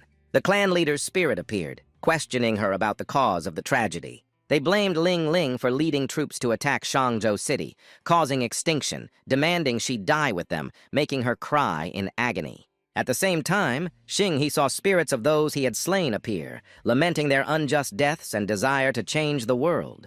He realized it was an illusion created by the osmanthus tree, mocking that it couldn't touch reality. He smirked, scorning the spirits' complaints. He confronted each villain about their crimes, recalling how they once tortured the innocent. He shouted for them to rest in peace, shattering the illusion and rushing out. Outside, Ling Ling and Doddi were bound by roots, crying for their kin and ancestors. Xinghe angrily slashed the vines, scolding the young tree for disturbing minds. He helped the two girls up, smiling gently and chiding them for worrying him. He glanced at Kai Quen still asleep, doubting if he truly slept or resisted the illusion. The two exhausted girls softly called Xinghe's name. He solemnly explained that the osmanthus tree had become a spirit, draining blood for centuries to create illusions. He drew the long Lin sword, declaring he would end this source of disaster. As he prepared to strike, a strange hand stopped him. He was shocked, not understanding what was happening. Chang's corpse moved, opening black eyes and coldly asking what he intended to do. He recoiled in panic but was grabbed by her. He shouted, thinking the fairy Chang'e had resurrected. Doddi objected, sensing the aura was demonic energy from the osmanthus tree, not celestial ki. The osmanthus tree instantly released black smoke, engulfing Xinghe. He panicked, realizing Chang'e was controlled by the tree, and cried for a way to escape. Doddi firmly pointed at Chang'e, ordering Xinghe to absorb the energy. She explained the fairy's body was poisoned. He must draw out the demonic ki, and merging with the Xuanyuan sword could purify it. Understanding, he rushed to kiss Chang'e to extract the dark ki, silently apologizing for offending her. He absorbed the black energy, frightening the osmanthus tree, which frantically injected more poison into her body. Doddi and Ling Ling blushed angrily, scolding Xinghe for sucking too passionately, vowing to punish him for the indecent noises. Xinghe hurriedly let go of Chang'e, insisting those sounds weren't from him. The system then reported he obtained Chang'e Fairy's SSS-grade corpse. He panicked as her body dissolved, merging into the osmanthus tree's roots. Doddi cried injustice for Chang'e, blaming Xinghe for draining her dry. Ling Ling interrupted, saying the strange sound seemed familiar. He rushed over, alarmed, saying something terrible had happened. The rabbit demons returned to attack, discovering they were destroying the osmanthus tree. A man carrying Mulan and Ai Xiaoqing shouted that the enemies were too many to kill. Kai Quen, just awake, misheard can't kill them all as can't eat them all, drooling hungrily. His odd behavior left you speechless. Xinghe summoned 10,000 swords, asking Ling Ling and Doddi if they could still fight. Both were exhausted. Ling Ling couldn't transform, and Doddi had lost her fox form power. Xinghe sighed, realizing he was the only one left able to fight. Ling Ling warned that the rabbit army covered the city too vast to destroy. Xinghe stood firm before them, saying they only needed to hold out, not kill all. Ling Ling asked what he was waiting for. He looked up and softly replied, "For dawn." He set up a barrier at the gate, determined to endure until light dispelled darkness. Feeling pressure rise, he shouted for Kai Quen to uproot the osmanthus tree. Kai Quen turned giant and tore the tree from the ground with one yank. Yu was shocked that even after the tree was uprooted, the rabbits still attacked, doubting they were controlled by it. Xinghe calmly replied it no longer mattered, because dawn had come. Sunlight shone down upon the earth. The system announced the main quest complete after 7 days, and the group was teleported elsewhere. In another space, Kahan was imprisoned in an absolute zone, smooth, frictionless, unbreakable. He roared in rage, cursing whoever trapped him in a slick, inescapable place. Murong Yunhai appeared inside, smug that he survived using a substitute doll, believing as long as he lived, he had a chance. He boasted that Kahan had fled. Xinghe's team was trapped in the Moon Palace, and none in Shangzhou could rival him now. He laughed arrogantly,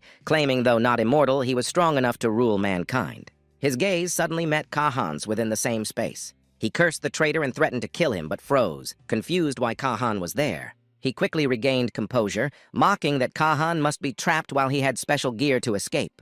He fired a grappling hook, but it failed to latch onto the slick walls. Murong panicked upon realizing the space was impenetrable. The two fugitives from different moments were now trapped together in Kai Kwan's snare, fate cruelly binding them. Outside, Xing He safely returned, sighing in relief as the system confirmed mission completion and awarded 1,000 points. Ai Xiaoqing weakly crawled up, stammering to ask about their teammate's condition. Xing He helped her up, saying they were fine, secretly pleased to add them to his beauty handbook. High above, an angel observed, noting Xing He's team had the highest survival rate of all groups. The angel speculated it wasn't mere luck, intrigued by their potential and future mysteries. On the ground, Kai Kwan cheerfully chased butterflies.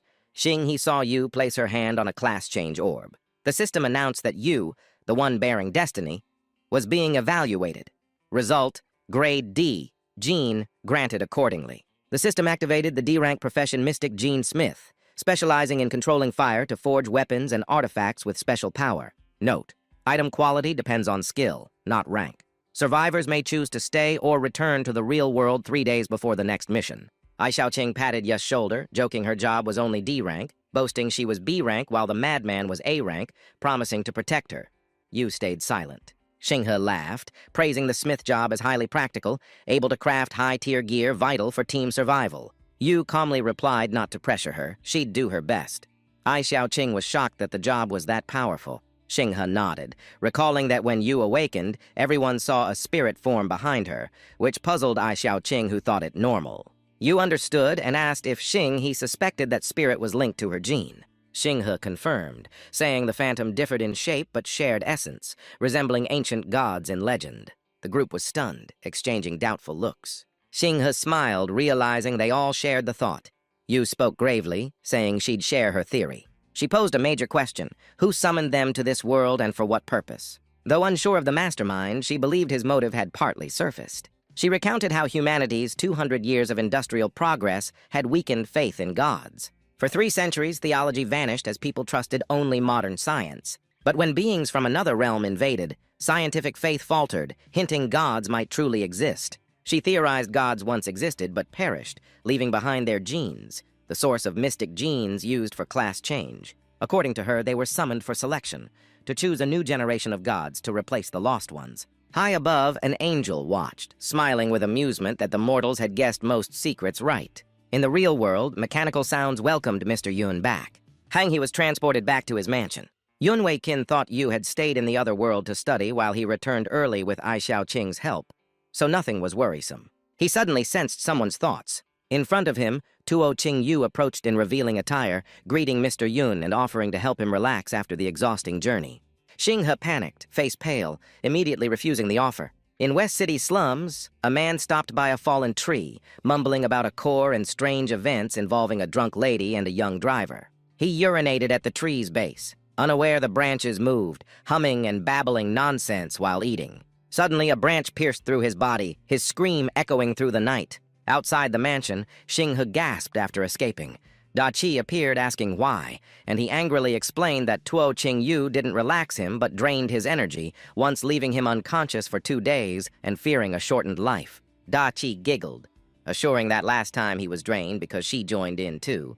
This time she'd only take a little spiritual energy. Xing He angrily pushed Da Qi away, scolding her for craving energy and ordering her to stay in fox form.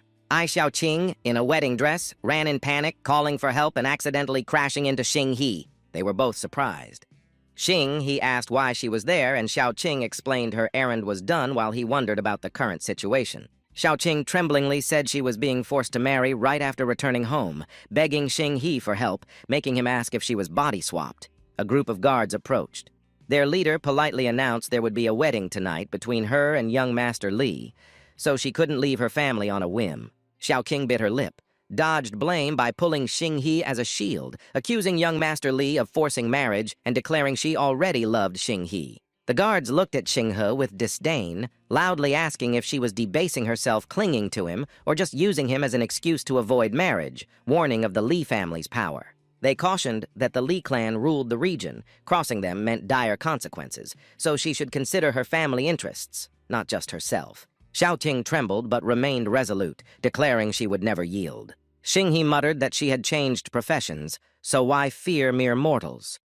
Xiaoqing whispered her new job wasn't suited for direct combat. Hearing their whispers, the guard grew angry, shouting that they were plotting behind his back and asking if they thought he was invisible. Xiaoqing glared, secretly thinking she could use her tie with Xinghe for gain, feeling clever. The guard lunged, accusing her of refusing the wine ritual and threatening punishment, urging her to behave since young Master Li favored her. Before his hand touched her, Xinghe stopped the move in time. He sneered coldly, saying if the guard saw that as mercy, he could bind her himself for the Li family. The guard panicked when he couldn't pull back his hand, suspecting Xiaoqing held hidden martial strength. He mocked her as a martial artist, saying times had changed. He jeered that beyond 7 steps, guns fired fast. Within that range, accuracy increased. He drew his gun, but the bullet was caught by Xinghe, who coldly confirmed his words. The guard was stunned, unable to believe the absurd sight. Xinghe summoned a dark dragon shadow, mocking that while people played with guns, they had changed professions.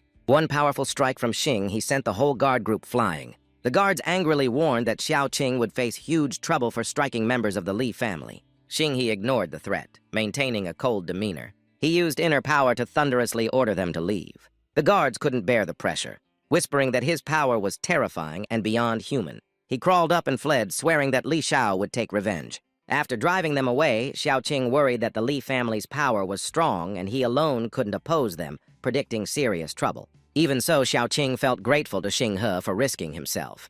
Xinghe reflected that she was forced, causing his involvement. Xiaoqing looked around and was surprised to realize this was the Su family mansion, having fled here by accident. He sneered, teasing that Xinghe was chasing Madame Su, while Xinghe muttered that she was delusional and planned to stir him awake. She spoke provocatively, telling him not to dream, someone like Director Su was beyond their reach, and urged him to give up, saying she had a rescue plan. Xinghe asked in surprise, but Xiaoqing interrupted, saying since Li family members were present, he should pretend to be a Su family member. She planned to take him there as her fiancé and honored guest to suppress the Li family, while Xinghe hurried to deny it. She cut him off, saying they were in the same boat now and he couldn't back out, secretly amused as she hoped to turn the fake engagement real. Xinghe forced a helpless smile, inwardly complaining she was reckless and clearly scheming. Seeing no objection, Xiaoqing finalized the plan, promised fair treatment, gave him a 1 million card, and pledged another 5 million after success. That morning at Qingxi Corporation, the news reported a drunken man in West City violently attacked someone. The victim was not only wounded but torn. The drunk seemed numb to pain and laughed maniacally. The station promised updates. Su Jingyu was listening when a knock came. The steward entered respectfully, and she said she wanted to discuss matters about Yun Xiansheng. After recounting last night's events, she asked why Yun Xiansheng left. The steward hesitated and said she may have been discourteous to him. Su Jingyu was shocked. The steward explained she once said the ancestor also called Yun Xiansheng Tuzhu, housemaster. She confirmed this, and the steward panicked, warning it was a grave matter and could be a big mistake for the family. He stressed that if even the ancestor calls him master, while they only call him Xiansheng, sir, it lowers his status, and Su Jingyu feared Yun Xiansheng's wrath could destroy the Su family. She panicked, ordered the household to prepare offerings, and immediately go apologize to the clan leader. At the hall, a young master angrily complained about being left alone all night at the engagement meeting. He lunged forward, grabbed the other's collar, and demanded the whereabouts of the absent fiancée. 1709 and 1710. Before he finished, the young master threw the person down and issued an ultimatum. Bring her now, or the whole family will suffer life or death consequences. 1710. At that moment, the second son hurried in to plead, insisting they didn't know and proposing reconciliation with a cup of wine. A servant rushed in, slapped him, and loudly insulted his family. People in the hall defended the young master, noting he was heir to the second-largest trade guild, while the other was from a small clan. The host nervously claimed innocence, but was fiercely questioned about the girl's whereabouts. Someone hinted at a vile plot, enraging the young master, who ordered the whole family detained for investigation. The servant stepped aside, revealing a medicine plant. Then a voice outside announced the lady's arrival. A man rushed in, grabbed her hand, loudly demanding his fiancée back and challenging any who interfered, while she secretly resented being forced. The man's parents stepped forward in shock, harshly questioning his intent and warning of the consequences. The woman firmly declared that if she dared say it, she was absolutely certain. She proclaimed her fiancé was the head of the Su family, the richest merchant in Shanju City. The father furiously ordered her to end the engagement immediately to protect their honor regardless of the Su family's power. He suddenly grew suspicious, asking the young man's identity and doubting her claim, but she innocently denied lying. Yunxing He softly warned the fake story had gone too far, but Xiaoqing quickly justified it as intimidation and told him to play along. Shuo Yue angrily accused her of betraying the Li family's young master. He turned to Li Tianxia, insulting that Xiaoqing was fit only as a servant, and forced the Ngai family to kneel and offer her as a slave. Suddenly, he froze in confusion. Ngai Xiaofan stepped forward, making Shuo Yue snap and demand why he dared interfere instead of submitting. Xiaofan struck him hard and demanded if he remembered hitting him before. Xiaoqing grew uneasy, worried what her brother intended, sensing a bad omen. Shuo Yue held his cheek, furious yet disbelieving. Xiaofan slapped him again, ordering him to address him with respect. Tu Kuo, a subordinate of the Li family, shouted in alarm that Xiaofan dared strike young master Shuo. He turned on Ngai Yiyuan, scolding him for poor discipline and threatening to wipe out the entire Ngai clan. Yiyuan retorted disdainfully, saying his son had every right to fight back like anyone. He then slapped Tu Kuei and ordered him to address him as clan master, not by name. Li Tianxia exploded, ordering guards to seize Xiaofan for impersonating the Su heir and to exterminate the Ngai family. Shuo Yue and Tu Kuei wailed, telling Li Tianxia everyone in the Ngai family had gone mad. Yunxing he turned pale and whispered, while Xiaoqing bitterly smiled, blaming herself for exaggerating his identity. Li Tianxia took advantage, accusing the Ngai family of rebellion and demanding to know their real backer. Xiaofan coldly admitted rebellion and called out Li Tianxia by name. He declared that Xing He was the true master of the Su family and his brother-in-law. Xiaoqing gritted her teeth, realizing things were out of control, and decided to risk it all. Li Tianxia stepped forward, rudely questioning Xing He. A sharp voice ordered him to stop. Li Tianxia turned as a guard warned him to be cautious, saying he saw that man at the Su estate last night, shocking him. Xiaoqing sighed in relief, glad someone accidentally confirmed their story. Li Tianxia changed tone, pretending to be polite, trying to reconcile and asking the man's name. Xing He calmly stated it. Li Tianxia confirmed with Xing He that his surname was Yun. Xiaoqing panicked, thinking their lie was exposed. Li Tianxia burst into laughter, leaving his guards confused. He suddenly raged, stabbing the man and cursing viciously. He accused Xing Hu of lying, saying his surname was Yun, not Su, so how could he be of the Su family? The once arrogant man backed off, scolding Xiaoqing for bringing disaster to the clan. Before Xiaoqing could answer, Su Jingyu's voice rang out, startling everyone. Su Jingyu entered coldly, bringing grand gifts for the engagement ceremony. Tu Q asked why she came. Shuo Yue said it must be for young Master Li, not the nameless man. Li Tianxia greeted her eagerly, flattering and thanking her for attending. Su Jingyu immediately slapped him, calling him worthless. Shuo Yue and Tu Kuei whispered that Su Jingyu must be angry at the impostor claiming to be Sus master. Shuo Yue shouted he would report the man who dared impersonate the Su master. He pointed at the accused, calling him a fool for pretending to be of the Su family. Su Jingyu and the Su family knelt before Xing He, apologizing for their offense and begging forgiveness. Shuo Yue and Tu Kuei were horrified to realize Xing, who was the true Su family master. Xing He was stunned, not understanding why Su Jingyu apologized to him. Li Tianxia, clutching his face in pain, still asked why Su Jingyu knelt instead of offering gifts. Su Jingyu slapped him again, saying he was unworthy to receive any gift. Shuo Yue asked anxiously, while Li Tianxia shouted angrily at Su Jingyu for daring to hit him. Su Jingyu struck him again, cursing that the Li family were mere servants of the Su clan, unworthy of barking further. Li Tianxia trembled in fear, covering his face and crying for his father. A group rushed in, led by Wen Tianquang and Li Erqiu, the father of Li Tianxia, shouting to calm his son. Li Tianxia clung to his father's leg, crying while Li Erqiu gently promised to handle everything. Su Jingyu glared, demanding if Li Erqiu intended rebellion.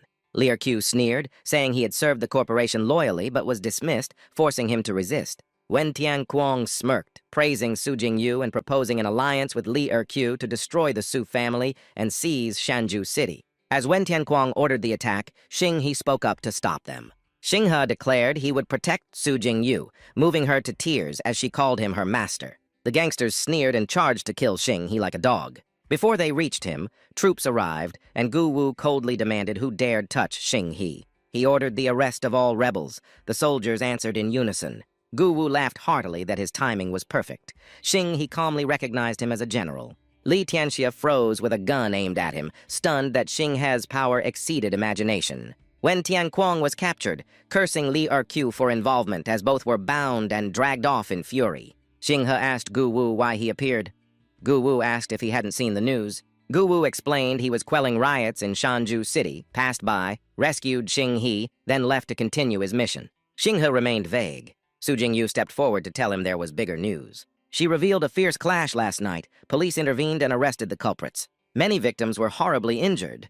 The attackers acted brutally and even cannibalized, prompting Xiaoqing to call it madness. Su Jingyu explained the thugs laughed crazily, felt no pain, and seemed to carry a pathogen that turned victims insane, threatening citywide chaos. Xing He exclaimed the description reminded him of zombies in films. Su Jingyu quickly changed the subject, announcing the team found a treatment for her sister. Xing He gratefully grabbed her hand, asked for confirmation, and insisted they move his sister overseas immediately. She said she contacted an overseas organization whose so-called third-tier genetic evolution expert had saved similar cases. Xing He repeated that title inwardly, wondering if the person was some special transfer type. He recalled a precedent of a similar illness but dismissed it because of limited time. Each return to reality lasted only 3 days. He stated decisively they could not delay and must act immediately. Su Jingyu watched him leave and hurriedly promised to arrange everything at once. The next day, at Beijiang Airport in Shanzhou City, procedures continued. She pointed to medical staff pushing stretchers and told Xing his sister had been brought and she'd arranged tickets and care.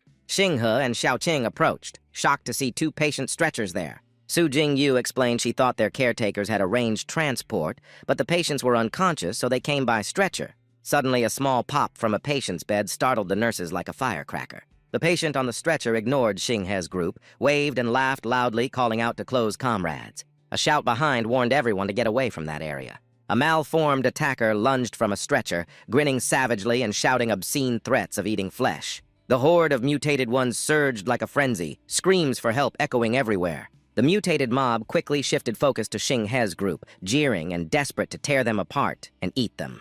He raised his hand, preparing to unleash a powerful strike. But a frenzied guard stopped him. The man tore his shirt, revealing a scarred body, declaring they would fight in turns. He advanced, roaring that no matter who blocked him, he would move forward. He froze, recalling seeing that man quietly watch over his sister's hospital bed. He guessed this man might be her former teammate in a special ops unit. Though panicked, he believed the man's protective instinct kept him on duty. Xiaoqing, shifting to her medical role, urgently ordered to evacuate the sister due to limited time. She offered to accompany them to aid in treatment. The bodyguards proposed staying behind to maintain contact with foreign medical teams. Xiaoqing and her aides reassured that they'd handle everything without troubling the sister. She signaled him to prepare for immediate departure. Aboard the business class, an announcement said the flight rerouted to Italy and would take off early. Sitting by the window, she anxiously asked about the sister while he stayed silent in thought. The plane took off as the city below sank into spreading chaos. He stared outside, bewildered why such a catastrophe struck the real world. Suddenly, he was shocked to spot a strange plant outside the window. It looked exactly like the species he'd seen in the ancient cave. He realized the invasion of that plant might be the cause of all the turmoil. Screams erupted from economy class as passengers mutated and attacked each other.